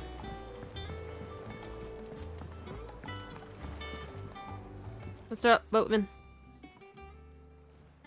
Damn blighted bilge. Is everything all right? Aside from the holes in my hull, everything's roses. The lake water doesn't agree with it, then? That's one way of putting it. And unless you got some grand scheme to suck the black from the lake like we do in the atrium, that slurry will keep eating away at the timber like young Tech does our lemon tarts. Suppose a coat of pitch might stave off the rot for a moon or so. Assuming we had any pitch, which we don't. Not any bloody more. Doubt the old tub's got more than a dozen runs left in him. Of course, Obolus. Your skiff is our only means of reaching the mainland. Without it, we'd be lost. Well, I'm glad someone round here sees it that way. To make pitch, you need pitch trees. But in case you haven't noticed, live trees are one of the 1,000 things sorely lacking in the Deadlands. Well, yes, there's... Now, I'm not so unkind as to ask you to fell a faraway forest and lug the logs back here to the mere, which is why we'll be needing a suitable alternative. I'm sure Clive could do it. It just so happens I once heard the thorny pitchers of Curltail Falls cover themselves in a sticky wax to trap birds and beetles and whatnot. Might be enough to tide me over. Sounds easier than felling a faraway forest. That's for certain.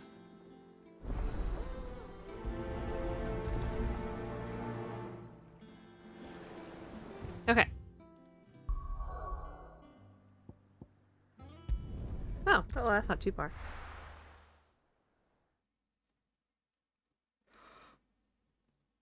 It's funny to me that they don't have water marked on the map.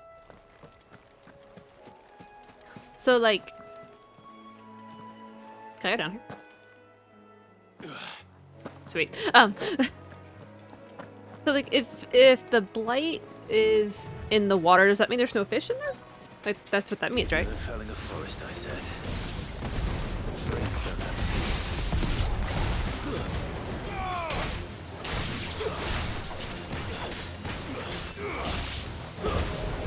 I'm assuming so, because the monsters are running away from it too. Does that mean you can't drink the water? Probably not.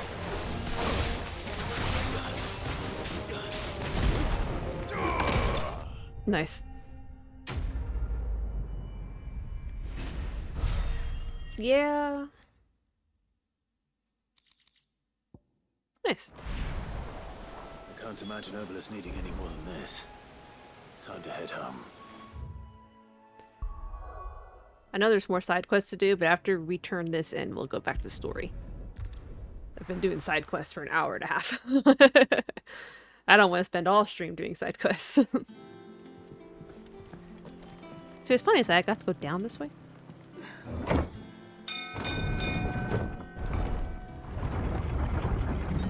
I've been tempted to just do side quests, to like play the game and just do the side quests, but Welcome home, Sid. unlike Zelda, that's kind of built that way, 16 isn't. I don't want you guys to miss anything.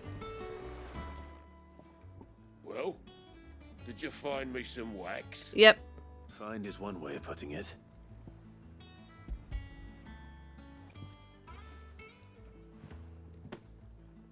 Ugh. Reeks like a chocobo's arse. Oh, I don't suppose the Argo will mind as long as he stays above the waves. Argo? So your boat has a name? I didn't know. Yeah. Same as me old man. He was a ferryman himself back before the blight came. The boat's all I have left of him. And thanks to you, he'll sail another day. You're welcome.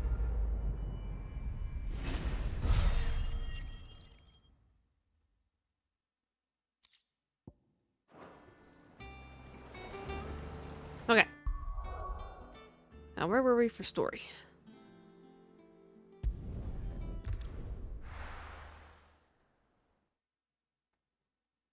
Are we going after the other Mother Crystal? What were we doing?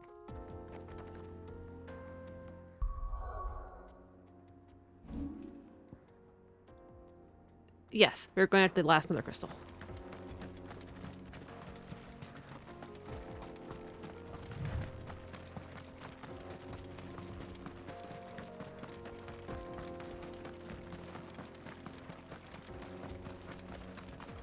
This used to be a trade route for merchants crossing the Scars, till the Republic laid a new road wide enough to let wagons pass, and all official traffic moved there. Leaving this one for those living outside the law. Indeed. I doubt we'll be the only outlaws on the trail today.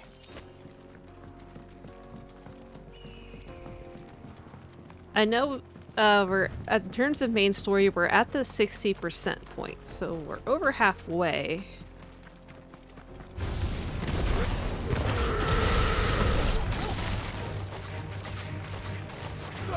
But that means there's way more to this than the Mother Crystals.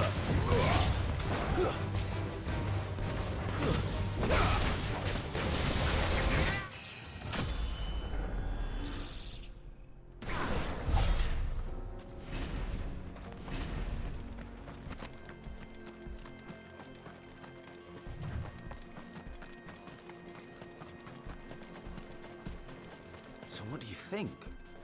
That we'd be lucky to make it out alive. Well, you're on the way. Really? It's as bad as that? Oh, aye. There's trouble up ahead. And too much of it for us to handle. I take it there's danger on the road. Oh, what about this fearsome-looking fellow? You think he'd be equal to the task? Oh, no doubt. Assuming he's willing to hear us out. You're talking about me. Well met, friend. My brother and I have been tasked with finding a merchant's missing cart. You seen it by any chance? How does a merchant misplace his cart? Oh, the man's a coward. When he thought goblins might come a-snarling, he ran, leaving his livelihood abandoned in the pass. He sent the two of us to fetch it, but it's gone. Now, I'm not much of a thinker, but I know the work of thieves when I see it. My brother's right on all accounts.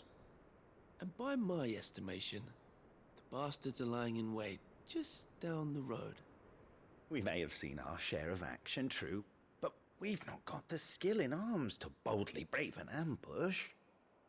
You, however, have the look of a man who needn't fear a band of backwater ruffians.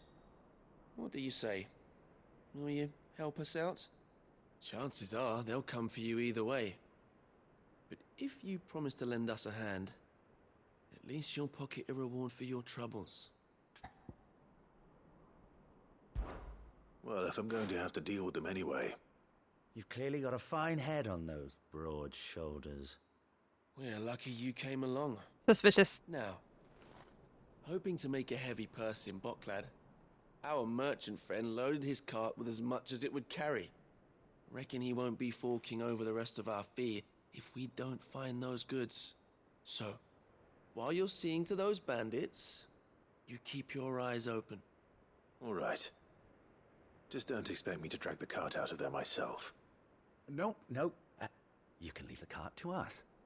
You just put an end to those bandits and point us in the right direction. You do that, we'll take care of the rest.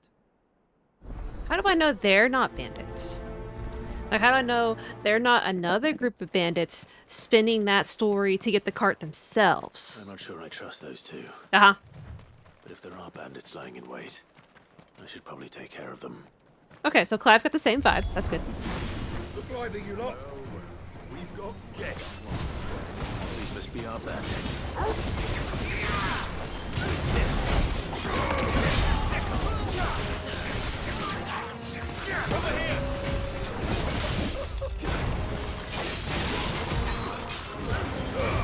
That's a conspiracy.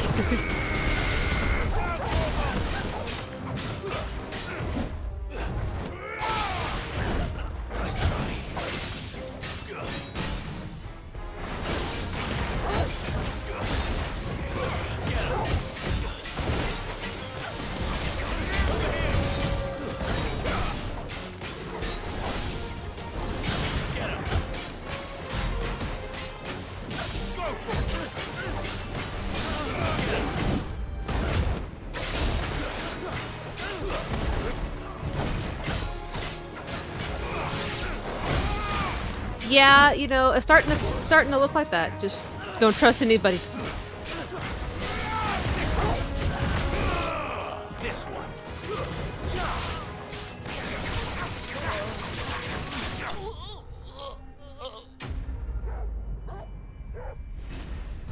You tell him, Torgal.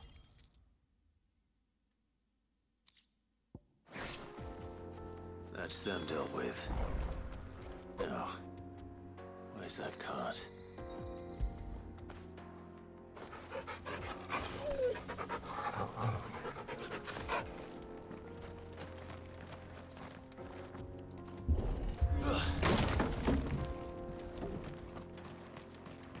Found it. Broken, but found it. Getting all of this out of here will be a nightmare. Seems we found ourselves the right man for the job, wouldn't you say? What's up? Found the cart and didn't leave a single bastard breathing. Our merchant friend will be delighted. And how exactly will he be getting his goods out of here? You leave that to us. After all, it'd be wrong to make such a fine warrior haul cabbages to market. You've done your part. And that's all you need to worry about. Here. Yep, you're bandits. You're another group of bandits. But yeah, okay. It's been a pleasure. Now piss off. There's no need to be so rude, brother. Oh no. What if we want his help again next time? No. Yeah, see, you two are very suspicious, but I got a reward out of it, so this time I will look the other way. But only this time.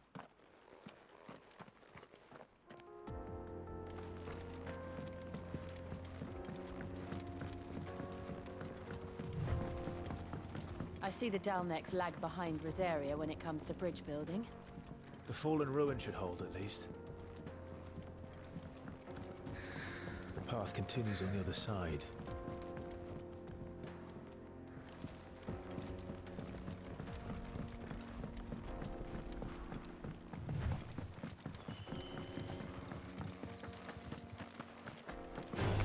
Yep.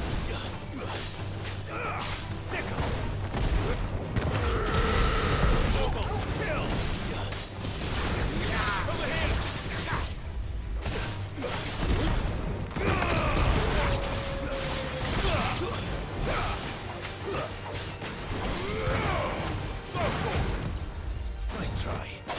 Over here!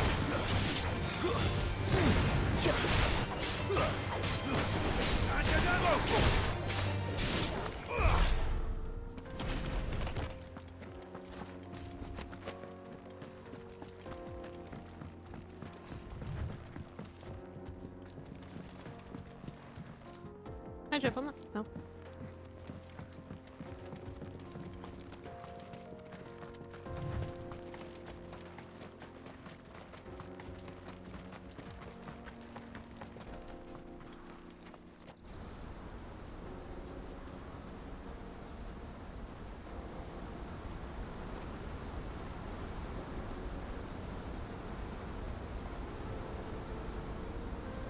The Final Sin. It's an interesting name. So this is Zemeckis. The land of the gods. It's even more impressive than I imagined. I remember being captivated by the story as a child. Long, long ago, man was overcome by avarice and challenged the gods in a bid to win their power. The final battle took place here, at these falls. Or so the legend goes. If anyone ever manages to plumb those depths, perhaps we'll learn if there's any truth to the tale. That the gods emerged victorious and punished man for his defiance by visiting upon him 2 curses. Dominance and bearers. To tell the truth, I always thought it strange that the dominant and their icons were deemed a curse. Back home, the dominant inherited the throne. They were admired and exalted, not spurned. Whenever I got to that part of the story, I always assumed there must be something I'd misunderstood. You had a lot of storybooks, didn't you? In your room, I mean. When we were young. The old legends were always my favorites. Epic battles between gods and men. Oh, he's a nerd. Father encouraged me to read as much as I could. He thought it good for my education. You really were a boy like any other, weren't you?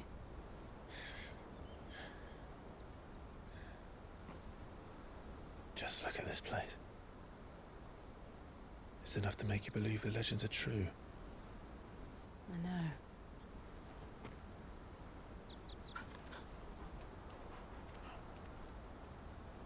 We're not far from Boklad. The road will be busier up ahead. And we'll have to keep our wits about us. Okay, that's all I've been doing. That's what the icons are. That's what Ultima is. Clive? Something wrong? Nothing. It's nothing.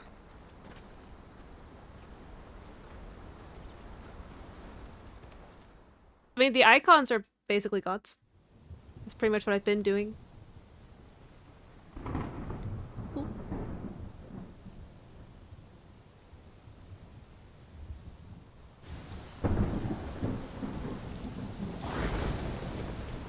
I see the reports are true, Father.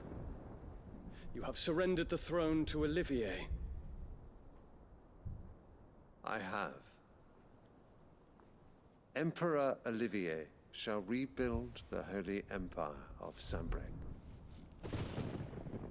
But isn't he your oldest?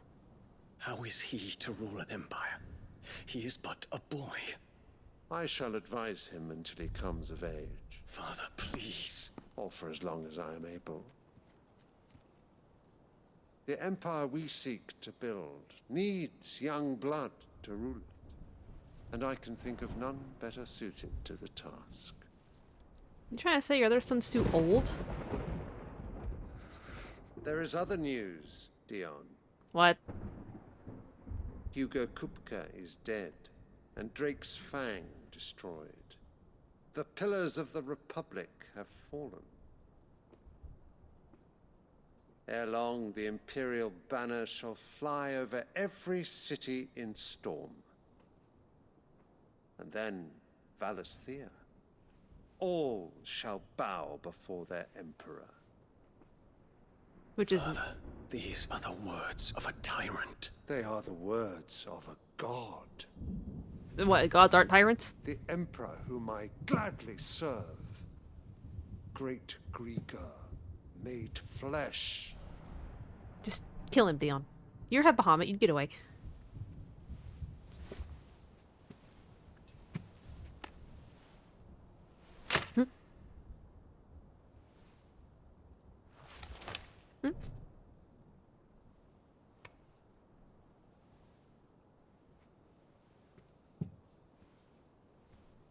Return to your camp, Dion, and ready your forces. It is time to show the world the true power of Sanbreque.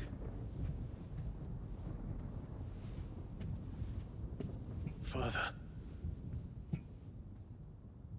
I find you much changed. Is this truly the path you wish to tread? Or are these the ambitions of another? Of Ultima, perhaps? What nonsense is this? I speak my mind, and my mind only. Though I do owe Annabella thanks for reminding me of certain truths regarding the nature of nations, of rulers, and of the divine. You would trust the words of this traitress. She betrayed her country. She slew her husband. You have ever been an invaluable servant to Sambrek, Prince Dion. I trust you will continue to serve your emperor in the wars to come. The canker! Silence! Insolent wretch! You will bend the knee. All else is heresy. Sire, forgive me.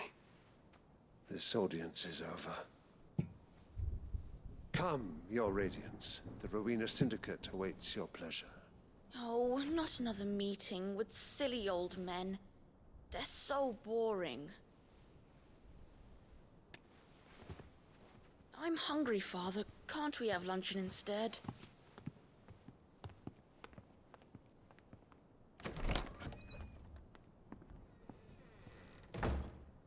Does it pain you that you will not inherit your father's throne? I have suffered worse.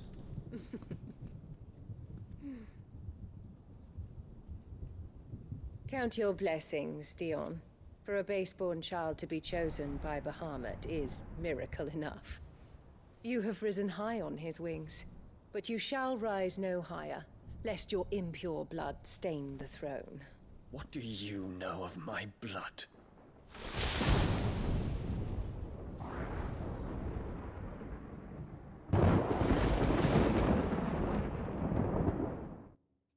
Someone's been digging out dirty laundry, apparently.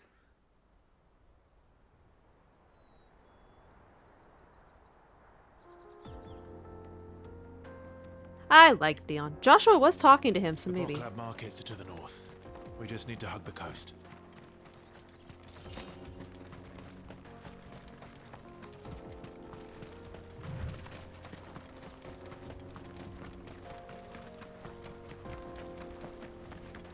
Infiltrating the Dominion won't be easy with the Imperials on high alert. No. His Radiance has lost one capital already. We can be sure Sylvester will do everything in his power to hold on to Twinside. His troops are well-trained and increasingly battle-hardened. But it's not as if we can wait for the siege to end.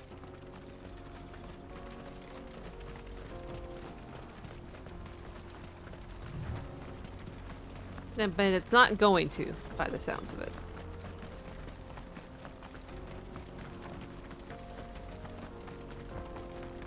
More refugees. And they're all making for the Crystalline Dominion. Because they don't know how to live without the crystal's blessing.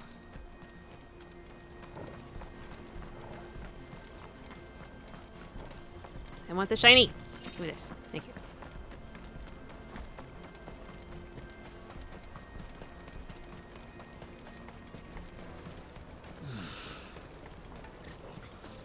There are no crystals here. This is where we're supposed to meet Goots, isn't it? That's right. He said he'd wait for us here after replenishing his supplies. I dare say he'll have finished by now. I hope so. I did a bunch of side stuff. Let me carry your goods. I'm cheap. Peaches and pears. Beets and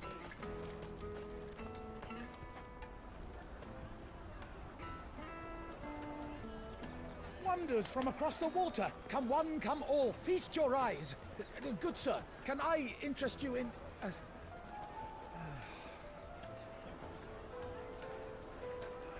How much? For a measly crust of bread? You won't find any cheaper. Not nowadays. But you're more than welcome to look.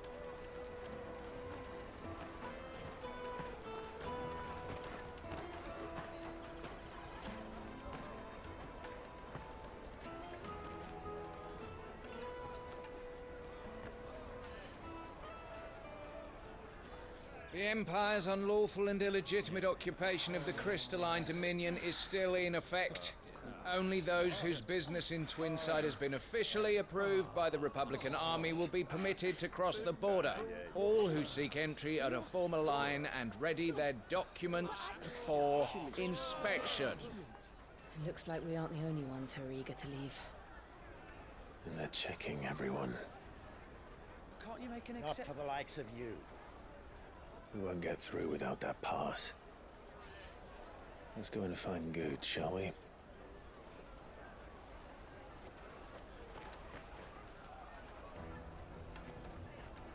Okie dokie. He must be around here somewhere. You won't find anything of this quality in Twinside. Oh.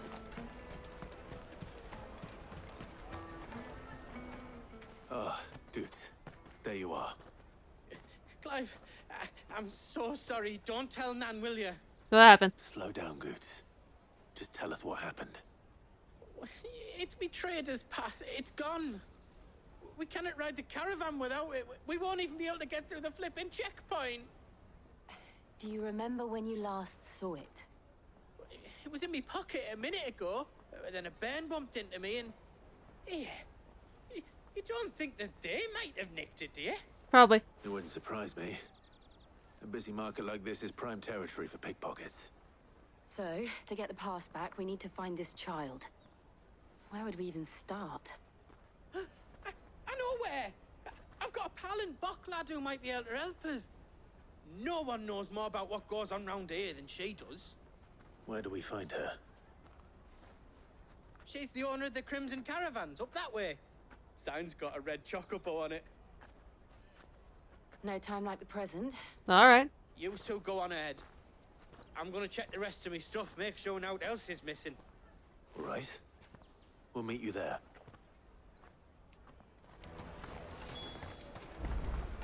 Let's keep an eye out for this red chocobo, then. And the other on our purses. Next to the checkpoint.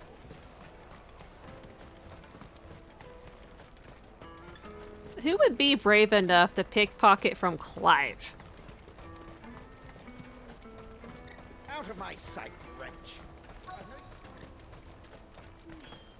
Red chocobo. Looking to hire a coach?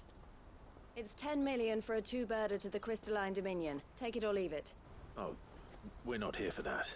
Then I bid you good day. Oh, wait! Don't go, El. He's me mate. As I live and breathe. Goots, what are you doing back in Bocklad? What's up?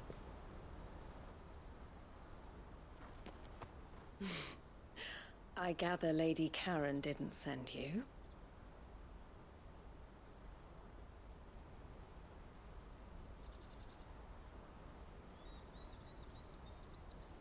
So what trouble have you got yourself into this time?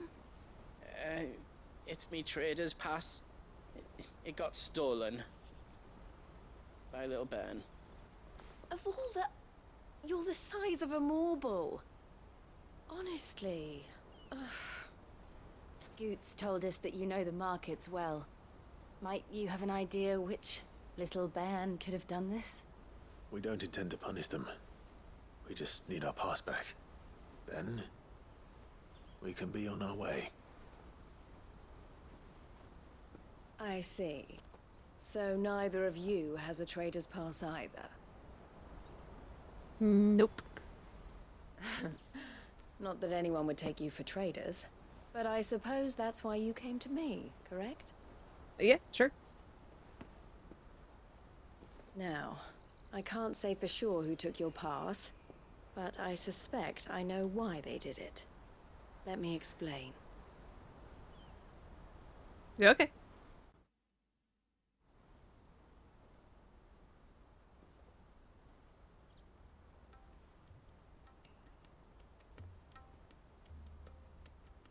Ever since the Fist marched on the Dominion, the Republic has been clamping down on any commerce that might aid the Empire more than it does us. Which means traders' passes have gone from being merely a way of easing one's progress to being essential if one wishes to cross the border at all. And with demand outstripping supply, they've become a precious commodity, leading some to seek to acquire them by less than legitimate means. So the children are stealing passes to sell on the black market? Yes and no. Passes are inscribed with the names of their owners, and yet none of the victims' names have appeared on the register of those passing through the checkpoint. Which means? That someone is doctoring the stolen passes. The same someone who is encouraging the children to steal them. And the same someone who has Goots's pass, no doubt. Whoever they are, they're ruining the livelihoods of honest merchants, which is why we've decided to take a stand. Will you stand with us? You want to get your pass back, and we want to ensure that no more are stolen. Catch whoever's behind it all, and 2 birds shall be slain with a single stone. Is there any other way of getting to the Crystalline Dominion, Goots? They won't let you in if you're not with the caravan. It's that, I don't know, try swimming across the strait. But the guards will definitely spot you if you try and do that. Like, we don't want to get spotted, right? So either we find the people who took the pass, or give up all hope of entering the Dominion. All right. We'll help. Thank you kindly. But I don't know your name. Eloise at your service. Clive. A pleasure doing business with you, Clive. Isn't there a seal? Yep. The proprietor of the furniture makers by the coach stop is spearheading the search. Wear that, and he will know you for a friend. I suggest that you speak with him first. The furniture makers. Understood.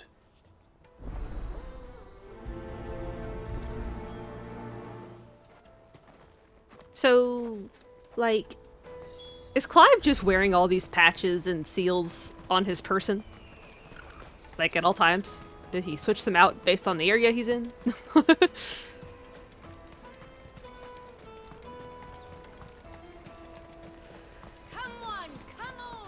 Jug of snake spit for the road?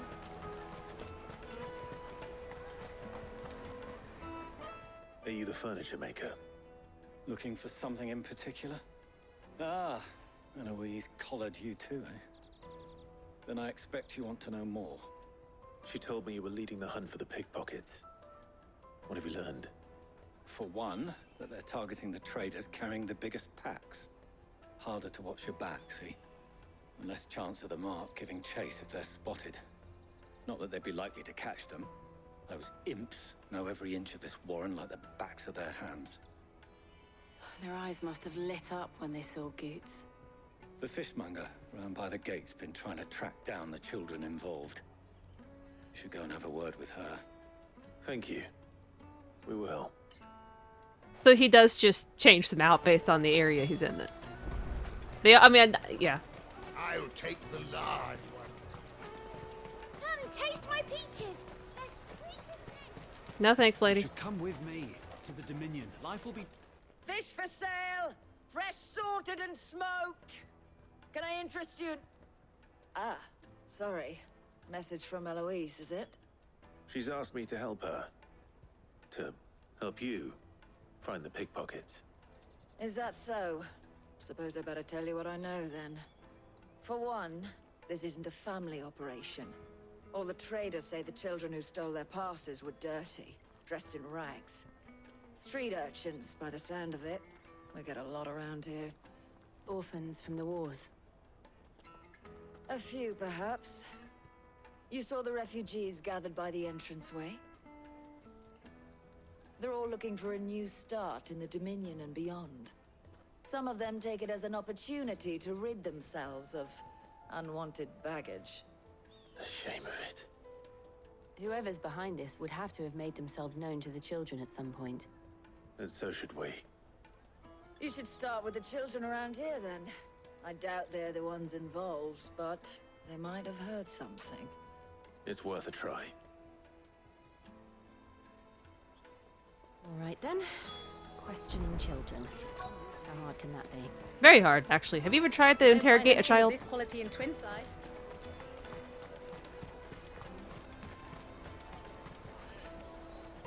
Do you have a moment? What do you want? What I want is to know who's asking children like you to pick pockets. I don't know. Nobody's asked me. What's picking pockets? Do you get paid for it? No, you get in trouble for it. So if they come calling, you know what to tell them. I mean, technically you get paid for it. You only get in trouble for it if you get caught. I'll take the large one. Just saying. Excuse me. Do you mind if I ask you something? Can't stop you. I was just wondering if anyone has asked you to do anything out of the ordinary recently. Anything you grown-ups ever ask us to do is shut up and go away. So guess what I'm about to tell you to do? Sorry. I'll leave you alone. See? You ever try to interrogate a child?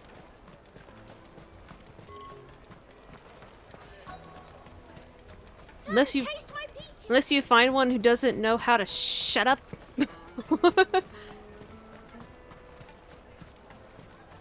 Caravan stops next to the checkpoint.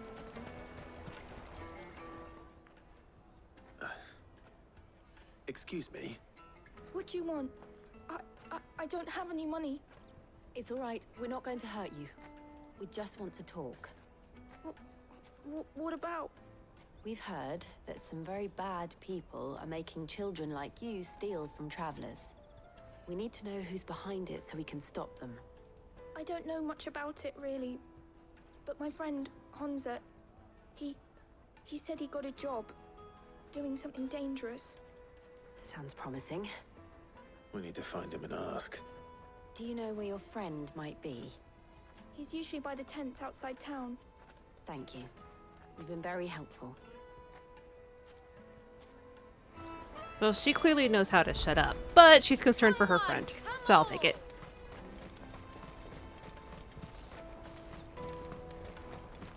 Peaches and pears. Let me carry you. Still, it's almost impossible to get a straight answer out of a child.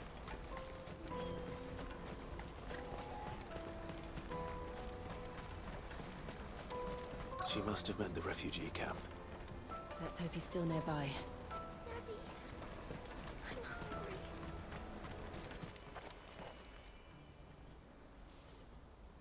That big fat donkey was easy pickings.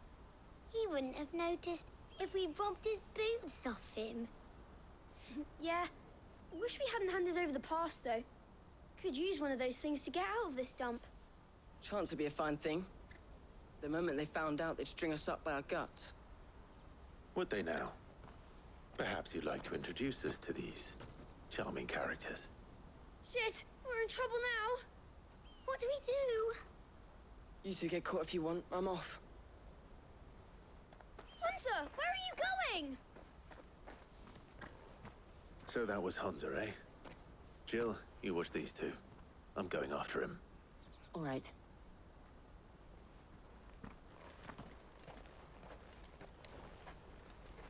He can't have gone far. I need to find him before his employers do.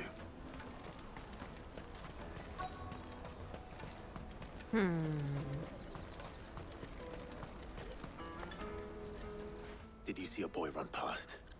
He stole something from a friend of mine. There was a boy ran back there towards the chocobo pen, but... Thank you.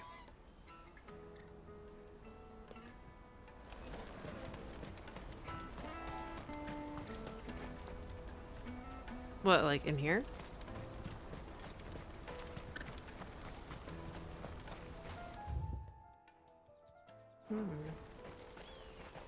Yep. Oh, shit. Cornered. It's all right, Hunter. I'm not going to hurt you. I just want to ask you some questions. Fine. Not like I've got a choice. I'm looking for the people who are making you steal for them. Who are they? Call themselves the Carstones. They said they'd give me a good gill if I did what they told me. I knew they were bad, but bread doesn't come for free. Didn't come at all half the time, before I started buzzing for them. You know, if I didn't do it, they'd just pick on someone else. Someone they could push around easier. Hunter. You found him then? Jill. Where are the other two? Eloise is watching over them. She sent Goots and I to look for you. You're... him! I haven't got your pass anymore, if that's what you're after. I gave it to the Carstones. Whatever you do to me, I can't get it back. Not that I go against them anyway. If it weren't for their gil, me and my mates would have starved.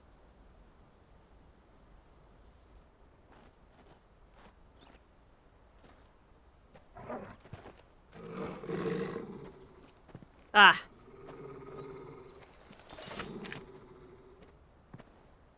Cowards.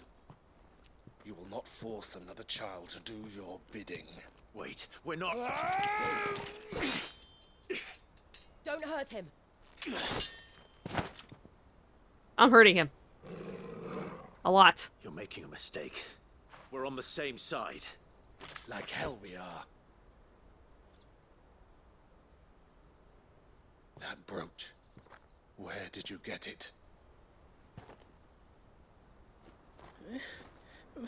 Master Theo? Goots. What are you doing with these people? Unless you're the ones my sister was talking about. Your sister?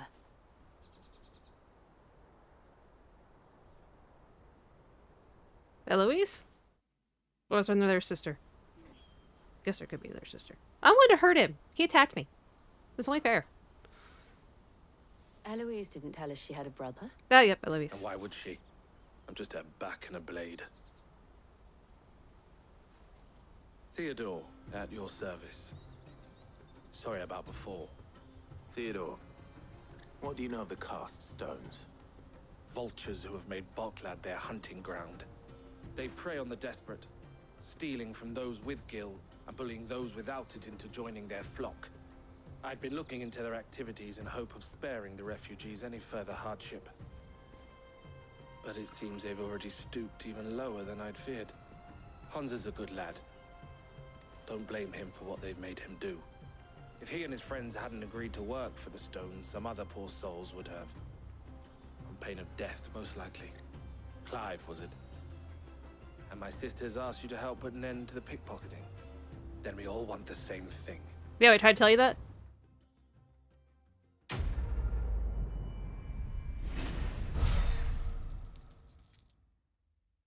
Also, what's with, like, a majority of the NPCs in this game being built like gods? Oh, where is it? So, what's the plan? What else? We find the Carstones and we crush them. You get your trader's pass back, and I make Boklad a safe place again. All right then. All right then. Honza, where are they camped? Don't worry. They'll never know you told us. Couldn't if I wanted to. They always come to town to collect the passes. Meet us outside the gate. I tried following them once, but they spotted me halfway down the trail. Said they'd string me up. We'll try it this time. Which way were they going? Back down the road towards Leitney's Cleft. To Leitney's Cleft, then.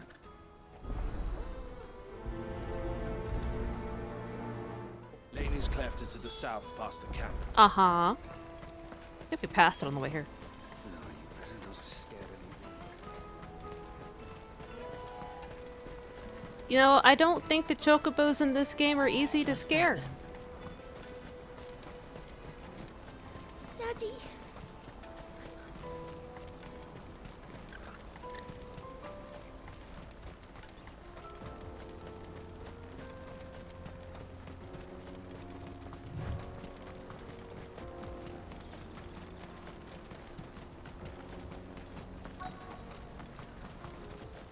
Hey, I want the shiny.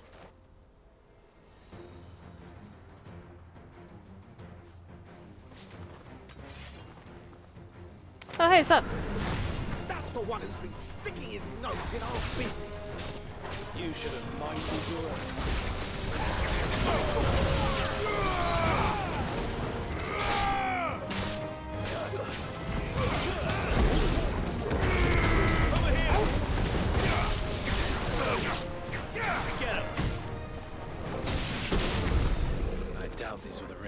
details.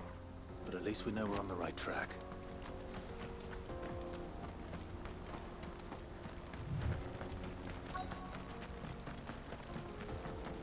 Hey, what's up, dudes?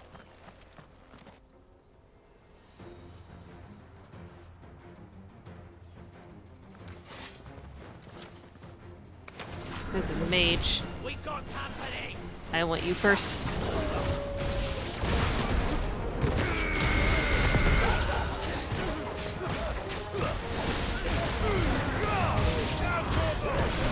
No magic for you.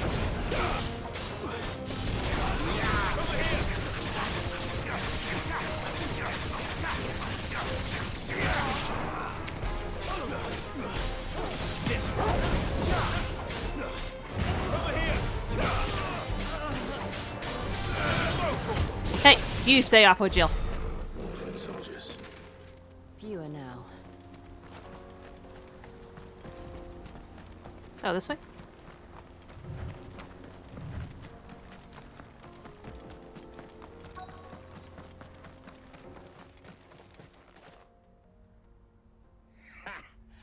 Not a bad haul today, eh? Aye. Some of our new recruits are natural-born ne'er-do-wells. Especially the little ones. And Hans has got nimble fingers, all right. It'll be a shame when they chop them off. But till then, let's make the most of it. Scum. The leaders of the cast stones, I take it. They don't deserve any mercy, Clive. I was not gonna give him mercy. Planning on showing them any. We're ready when you are, Theodore. Oh, I'm ready. I like how Clive and I are always on the same wavelength.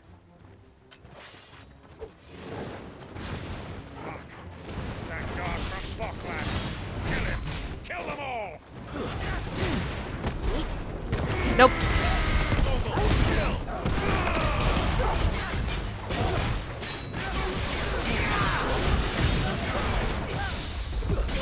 Haha.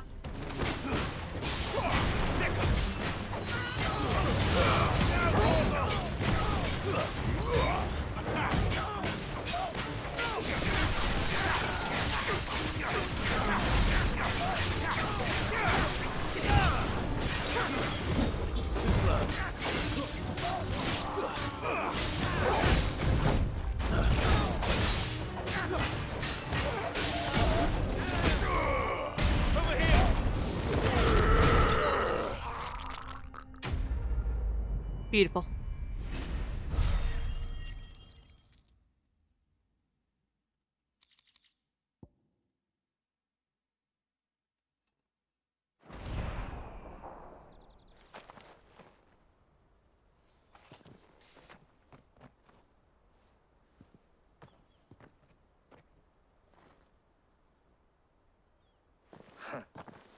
And they say crime doesn't pay.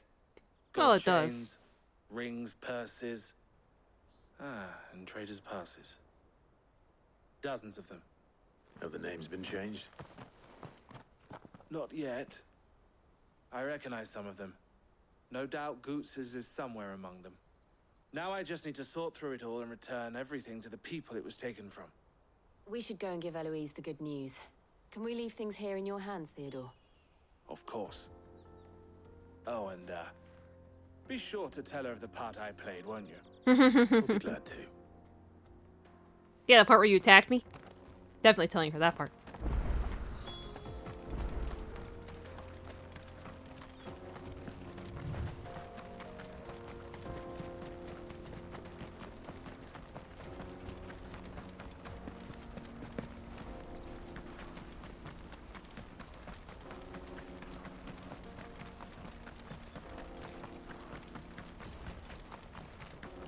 What the shiny?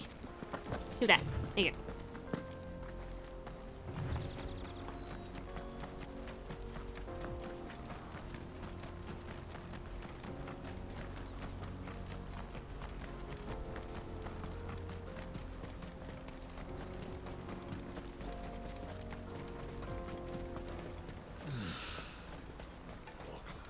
There are no crystals here. Daddy! That's that then.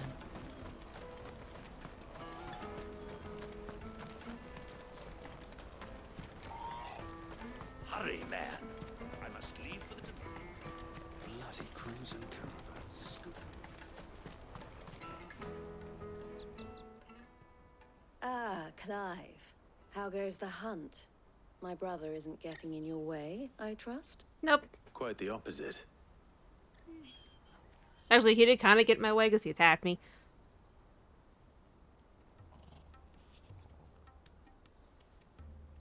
So it was the cast stones who were behind it all. Theo told me he'd been on their trail. And their demise solves 3 problems at a stroke. That of the pickpockets, the bandits pulling their strings, and the passes they were stealing. I only hope yours is among the items you recovered. Only time and Theo's return will tell. Speaking of whom, welcome home, dear brother. You are too kind, Eloise. Here, Clive. Goods' pass. Ask him to keep a closer eye on it from now on, would you? I will. Thank you. El, I've asked our boys to carry the rest of the goods back. Can I count on your help in sorting through it all? Of course. I'll make some space in the storeroom. I expect you'll soon be on your way then. But it wouldn't do to leave without introducing yourself properly. Would it now? Sid. Don't look so shocked. We're on the same side. I don't understand. As you now know all too well, we at the Crimson Caravans are always happy to help those in need. For a small fee, we will move anything that needs moving. Be that goods to market, or bearers away from it. I was the first my sister helped escape. If it wasn't for her, I'd have been branded as a boy. I had no idea. It just so happens that we are seeking to expand our operation. And who better to join forces with than the leader in the field? Wouldn't you agree, Theo? I would. It seems our purpose is the same in more ways than one. So what would you say to working together again? It would be our pleasure. And our honor. The honor is ours. Here, Clive. This is for you. Another seal, huh? Thanks, Theo. What is it? El has friends in high places, while I have associates in, lower ones. That mark is proof that you're a friend to us both. Oh. I shall bear it with pride. Well, all that remains is to wish you a safe onward journey. Goots' pass should secure you a place on the caravan, but if you encounter any difficulties, we would be delighted to provide you with a coach of our own. For a discounted price, of course. Say, 9 million? We'll try the caravan. Something about the brother and sister's dynamic reminds me of something.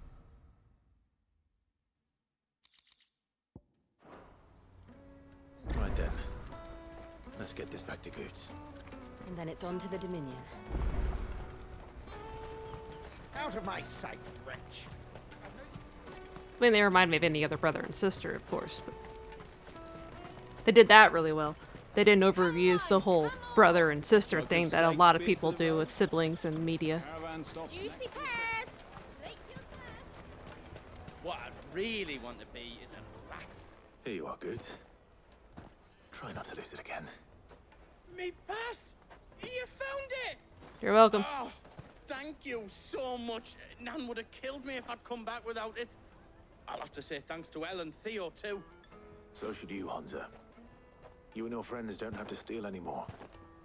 If anyone threatens you again, you know who to turn to. We do. And we already have. Miss L's given us a job shifting the chocobo shit out the stables.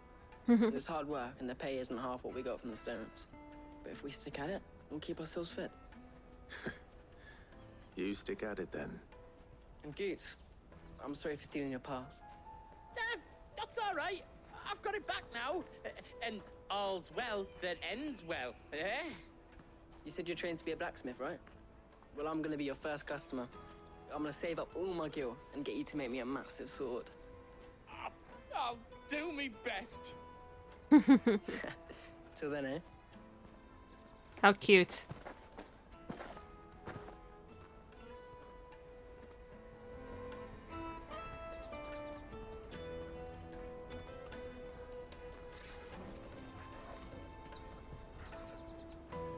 All right. We have a place on the wagon.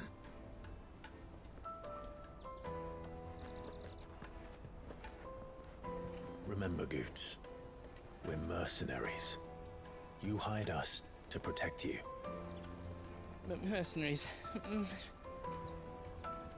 you remember the plan? You're to ride all the way to Twinside. Jill and I will go with you as far as the outskirts, then find our own way in. I'll buy that stuff I need. Right. And we'll scout out the Imperial's defenses. There's a square with a big bell tower right in the middle of town. If you get lost, or out goes wrong, we can meet up there. Right. Let's go.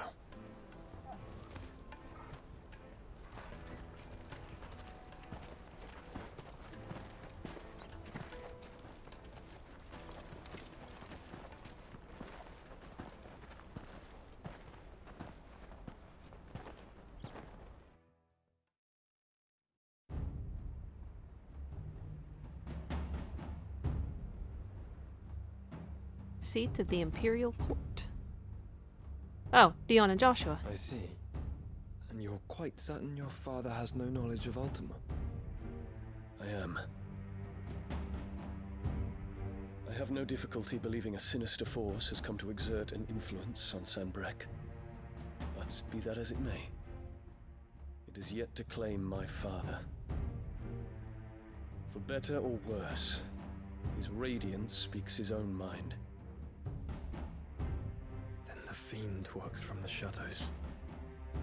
I confess, when first you told me of this fiend, I had my doubts. And more than a few at that. A beast that labors to plunge Valisthea into turmoil, all in pursuit of your brother. But that wound is proof enough that evil is afoot. Then I have your answer, Your Highness. You will join me in my fight. I cannot. Not yet. Your Highness, please. As you are aware, the Dhalmekian army is at our gates. They have lost their mother crystal, and with it all hope of a negotiated withdrawal. It is but a matter of time before they invade. If Bahamut is not here to meet them, my people will be slaughtered. Though not by Hugo Kupka, thanks to Ultima's machinations. I know the fate of your people weighs heavy on your conscience, but if we do not put an end to Ultima's plans, they shall face a far darker fate. The chaos he would wreak would sweep all of Valisthea into the abyss. The lives of every man, woman, and child in the Twins are at stake. I believe what you say, Phoenix. But I have duties of my own, and I must discharge them. Come what may. So is Joshua just hiding from his mother while he's here? I'm assuming.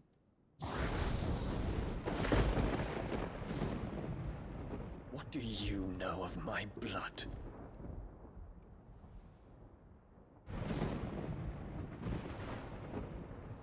I know that it is wholly unworthy of the highest offices of state, which rightly belong to those of purer breeding.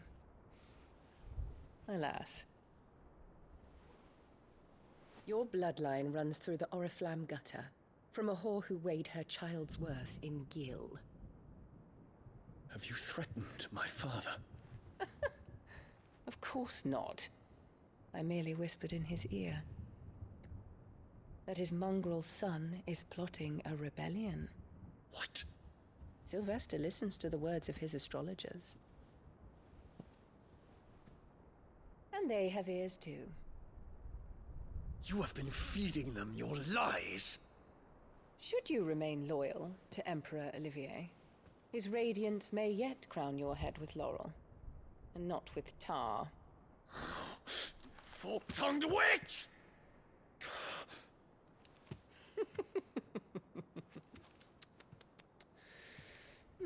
In consideration of your long years of service to the Empire, I shall forgive this uncharacteristic rudeness. Now hurry and make ready, Your Imperial Highness. Emperor Olivier expects much of you, Dion. Or should I say, of Bahamut. May your fire reduce his enemies to ash, till all of Valisthea bows to its rightful ruler.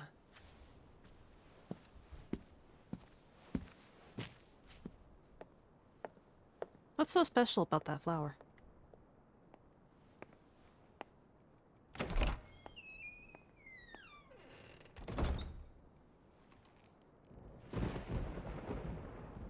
I don't get this flower's significance, but it focuses on it a lot.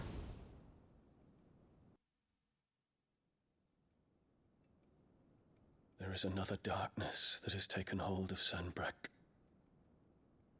And until its grip is released, the flames of war shall spread ever wider, just as Ultima wishes.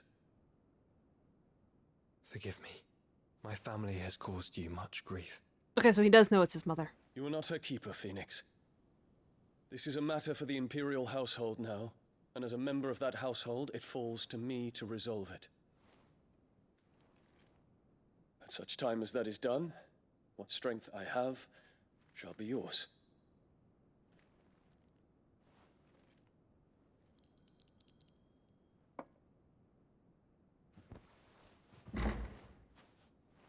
Thank you, Your Highness.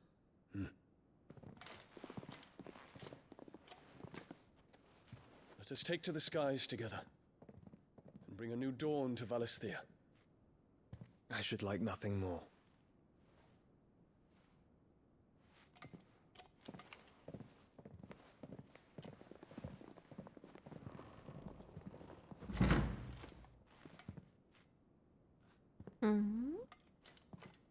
Terence. My prince. Tell me true. Do you believe what I'm about to do is wrong? We dragoons have but one leader, Your Highness. And we shall follow him unto the very end. But that doesn't answer his... Okay, I guess it does answer his question. This is my decree. For their crimes against the crown, the traitorous Annabella and her usurping son shall be put to death, and the Empire restored.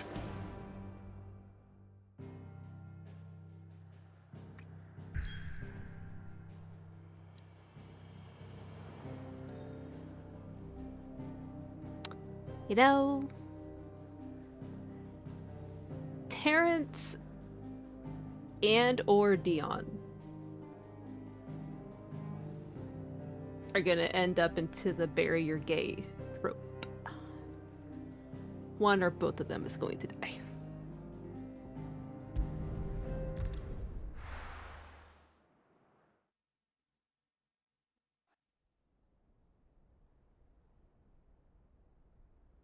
Preferably not. There's just too many red flags around those two.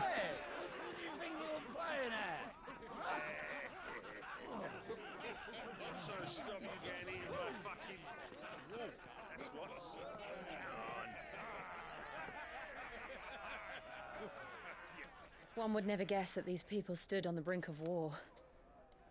They're afraid. They turn to drink to forget their fears. Anything you want to forget?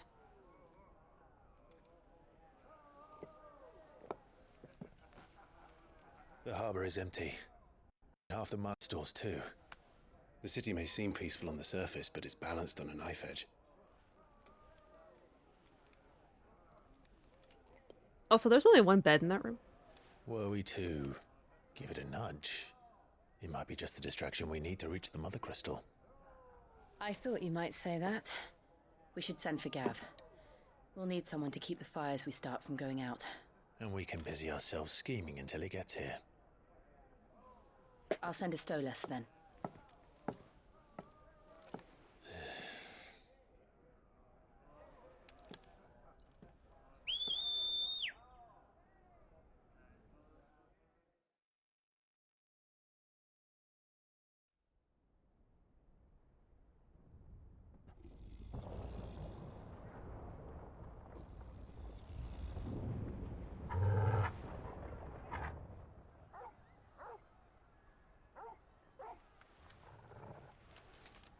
What is it, boy?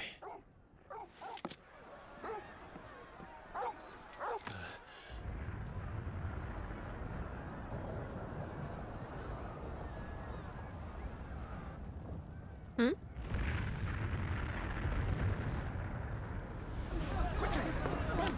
Yeah, you should probably run, not stand there and stare at it. Hey, that little girl's here.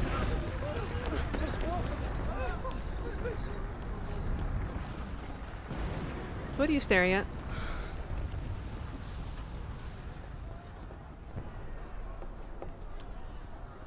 What's happening? I don't know. Torgal!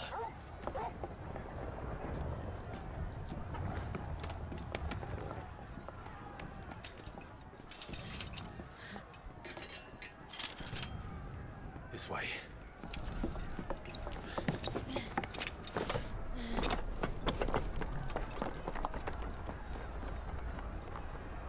What is it? I want to see.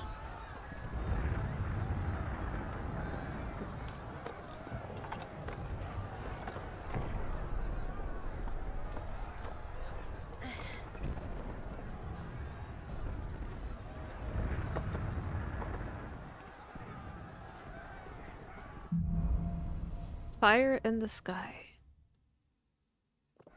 Well, it's not Joshua. The city's on fire. Yep. I'm sure Goots is fine. He'll be making for the square. The one with the bell tower. In the middle of town, right? Oh, am I jumping down? No? Oh, here. Didn't see that. Watchman or sentry is to be slain on sight. Spare the citizenry. His Highness's orders were clear. The Dragoons. Imperial Dragoons. Dion is doing this?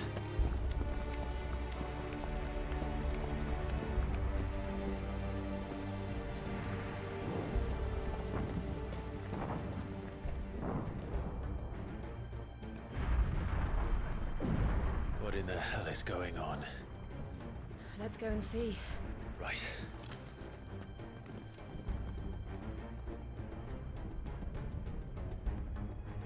So, Dion is turning the Dragoons on the city. That's his First plan. we'll find Goots.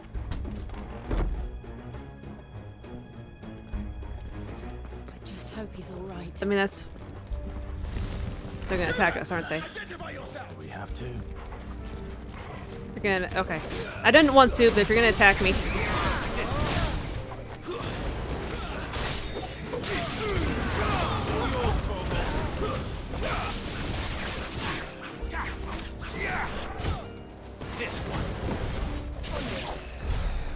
Okay.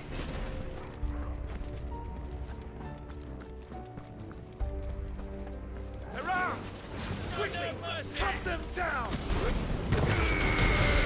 Sorry, astrologer. There's another one.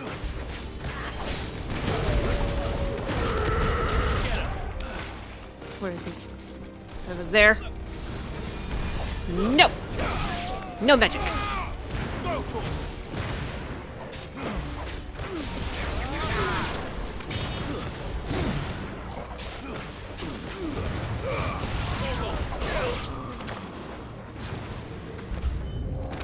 Ooh.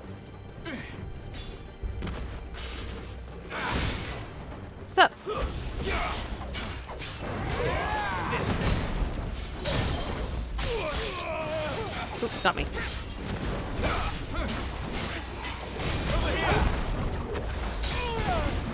Damn it.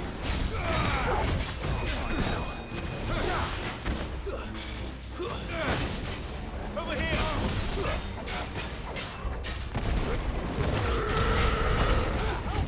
Hold still.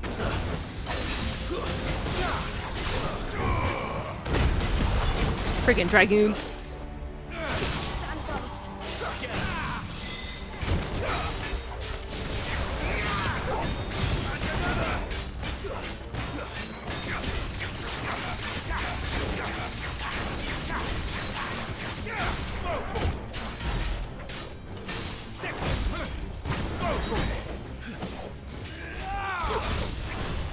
Nice try.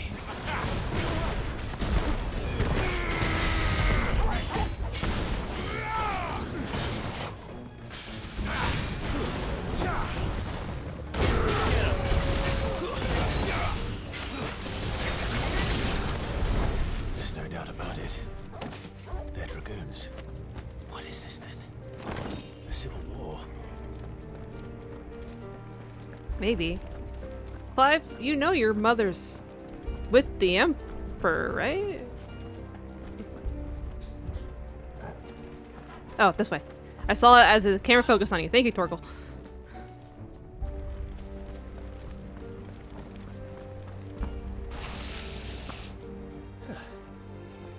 Never thought I'd be glad to fall into a sewer. Grab!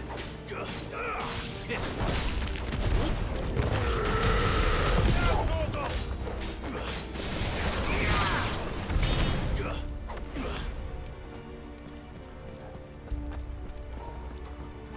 Ward secured, Captain. None of the Emperor's forces remain. Gather the men. We press on to the council chambers. Yes, Captain. See. What of the men and women in the market district? The evacuation is complete, Captain. Good. Then all that remains is to dethrone the Pretender.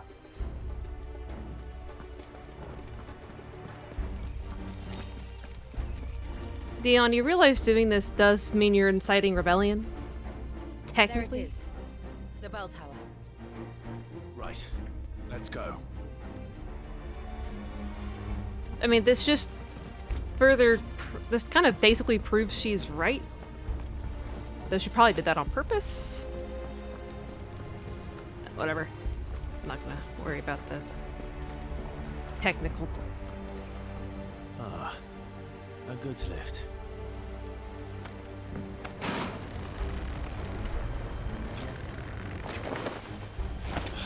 Alright, show off.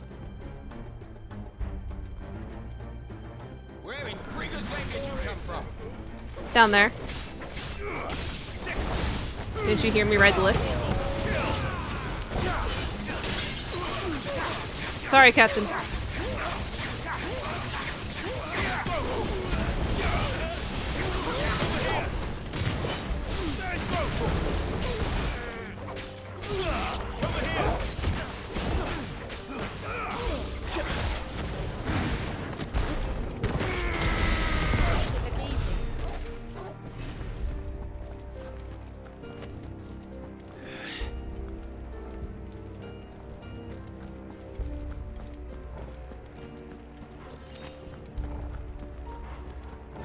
Intruders! Defend the gate! Get him! This one.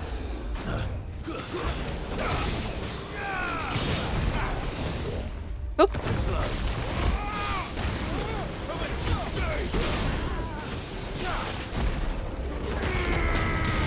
Damn, that was overkill, bud.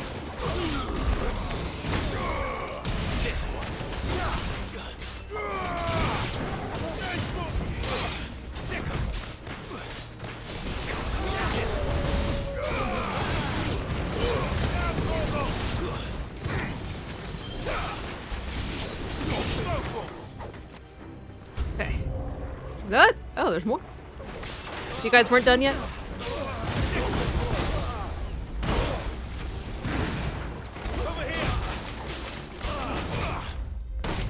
Ooh, dragon.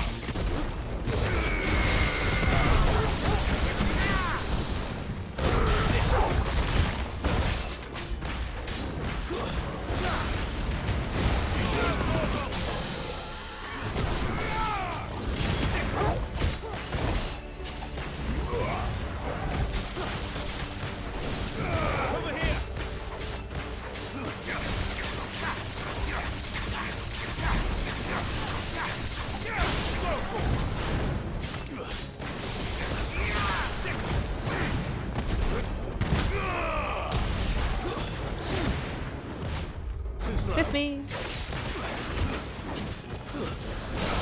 Boop.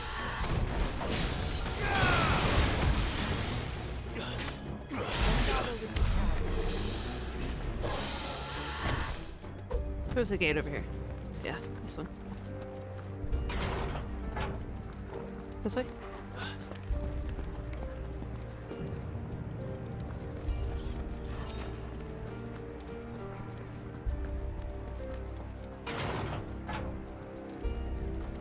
Is that where I'm going? That tower there? It looks like it. Hey, hey, what's up, dudes?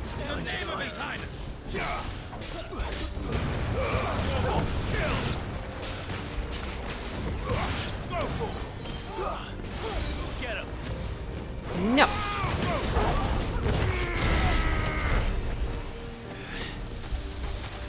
Nope, climb that.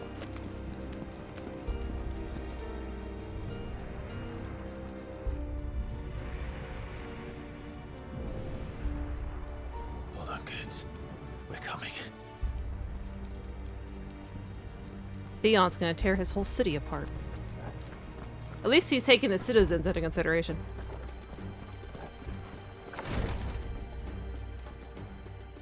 Anything in here? Before we move on? Oh yeah, the shiny. Okay. Oh, potions. I don't think I bought any before I came out here. In the prince's name, none shall pass. Wait a minute. You will make the dragoon fight way longer than it needs to be. Too slow.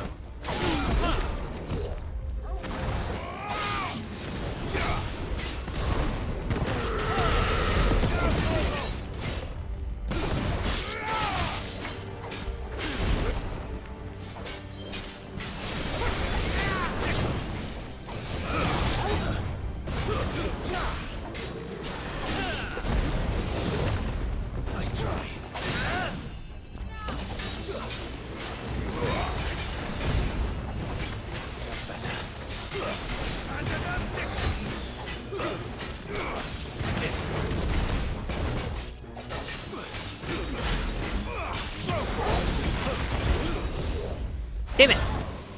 It's always during the stink with Titan.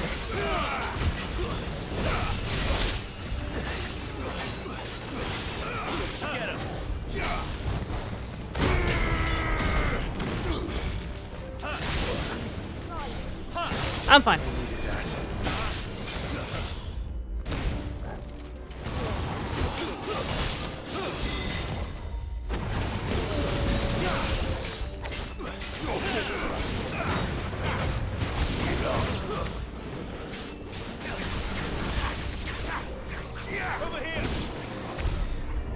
Okay.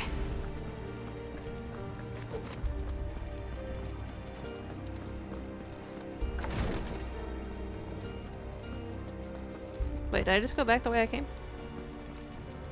I can't tell. No, I didn't. Okay.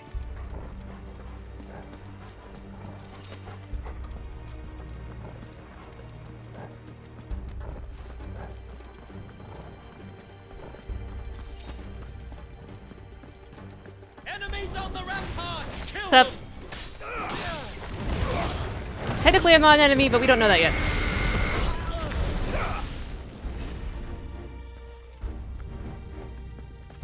Just gonna kill Dion's whole army, are we?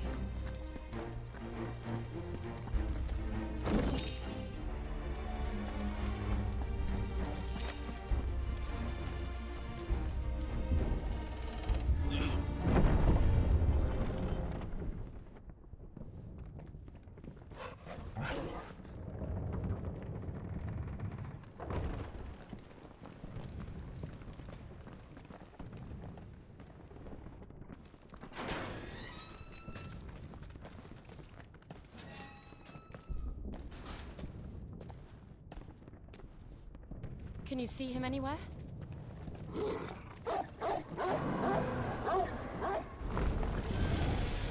Nope, I see a dragon.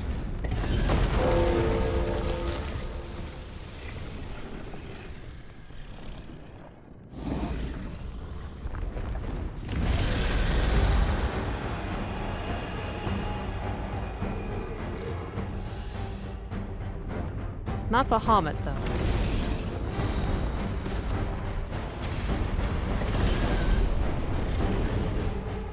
It must be one of the Dragoon's pets. A well cared for pet. Excuse me, Mr. Dragon.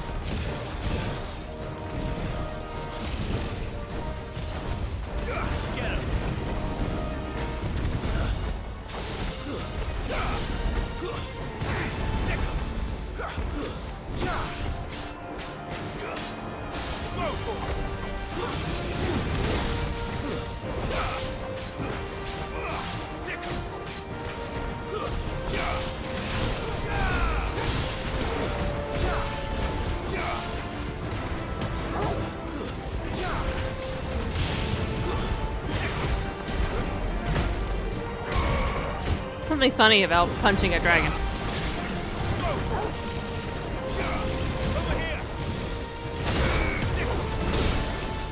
Whoop. Get him, Clive. Get him! Over here!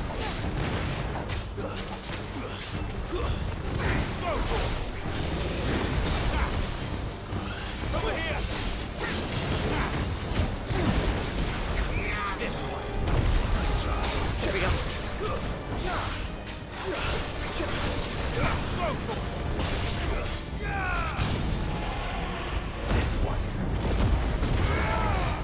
Over here!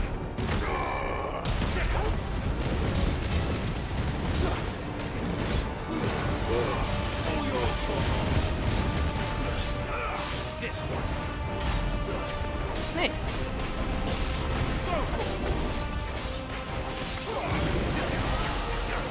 I think it has something in store for us. Get ready to move. Yep.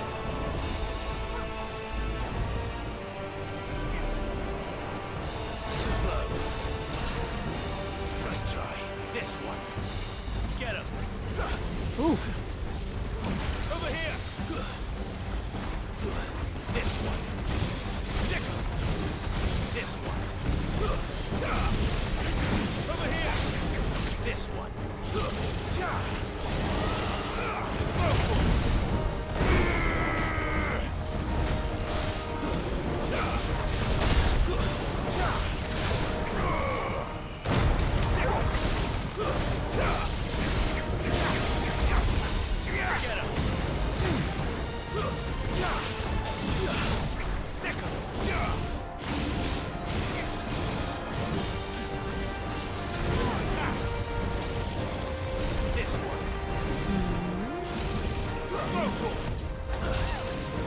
This one. This one.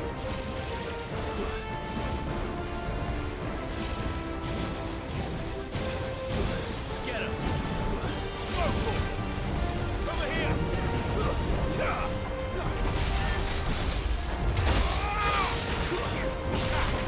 What kind of barrel rolls it? This one. Gotcha.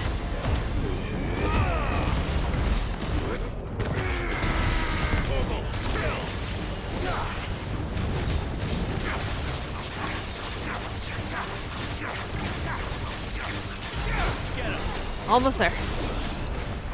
This one. Over here. Dragon dance? Ah.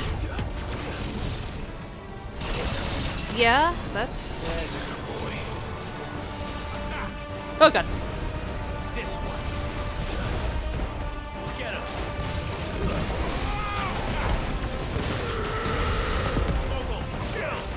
Wore yourself out, didn't you, Mr. Dragon?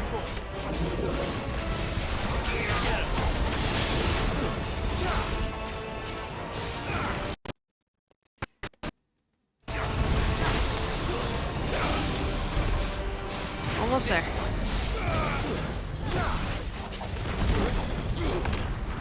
Over here.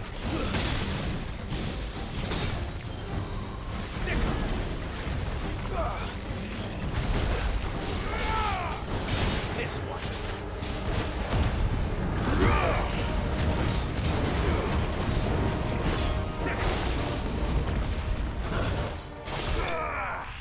There we go.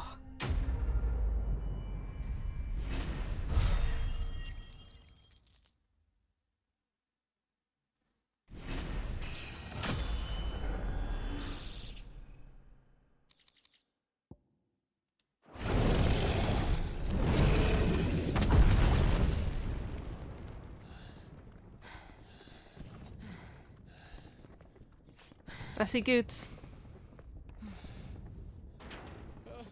Over here, Clive! Are you alright? Goots, there you are.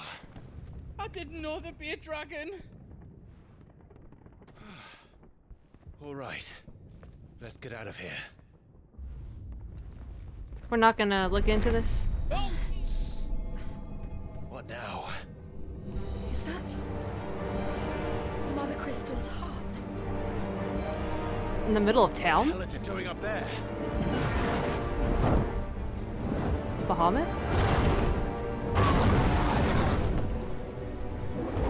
Bahamut. What's he doing?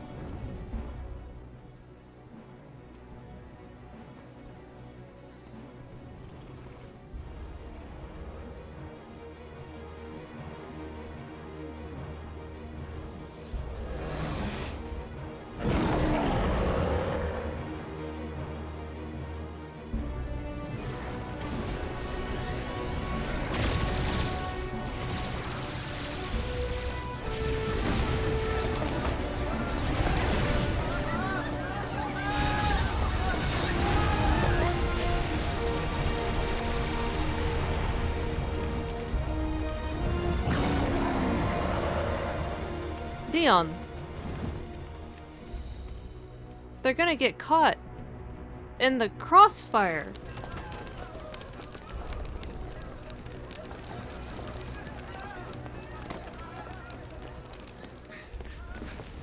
Your Highness, don't do this. We must leave. Now, Your Grace. I beg of you. This is not what he wanted. Something's happened. Forgive me, Yod, but I must put a stop to this. Your Grace!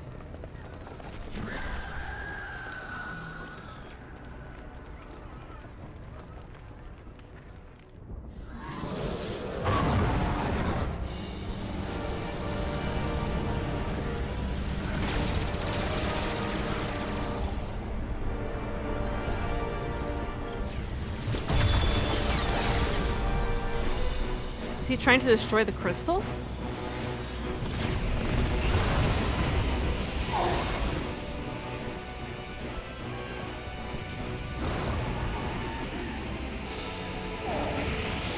Or did he lose control of Bahamut?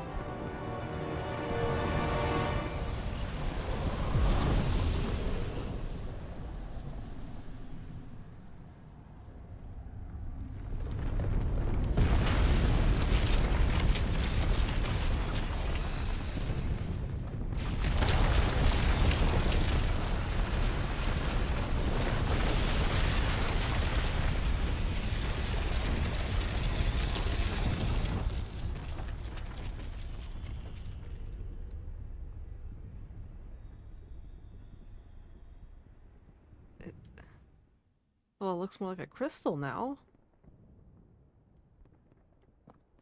Instead of a chunk of shiny rock.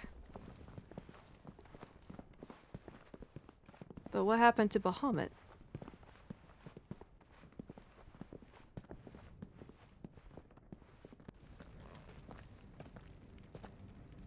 So, what do we do now then? We destroy the heart. Well, he might come back! As soon as the flames die down, the Imperials and the Dalmex will move in. This may be our only chance. And Bahamut has gone for now. You should get as far away as you can, Goots. We'll be alright. And leave you lot in the lurch? I can't do that. If you're staying, then so am I. Goots! I packed everything up before I made a run for it, so if there's out you need, just ask. But I won't be giving it away for free. Nana'd never forgive us if I did. Thank you, Goots. How funny. Just be careful if you're gonna come with us.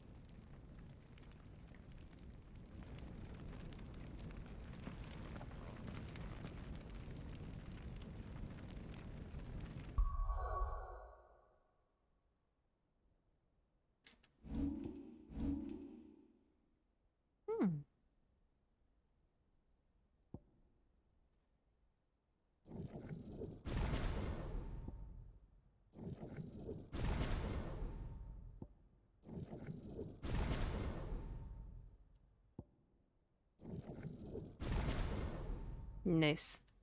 Alright, what have we got over here?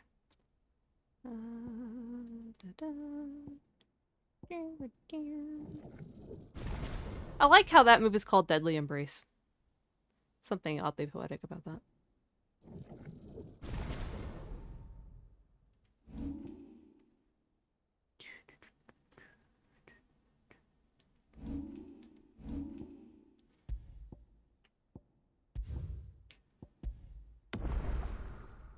And I leave you with a cliffhanger. I guess we'll find out what happened with Dion and Joshua on Friday.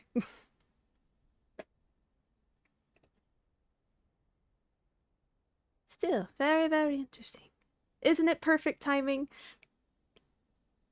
This isn't the first time I've left you guys on a cliffhanger. I'll see you guys on Friday. We will find out what's become of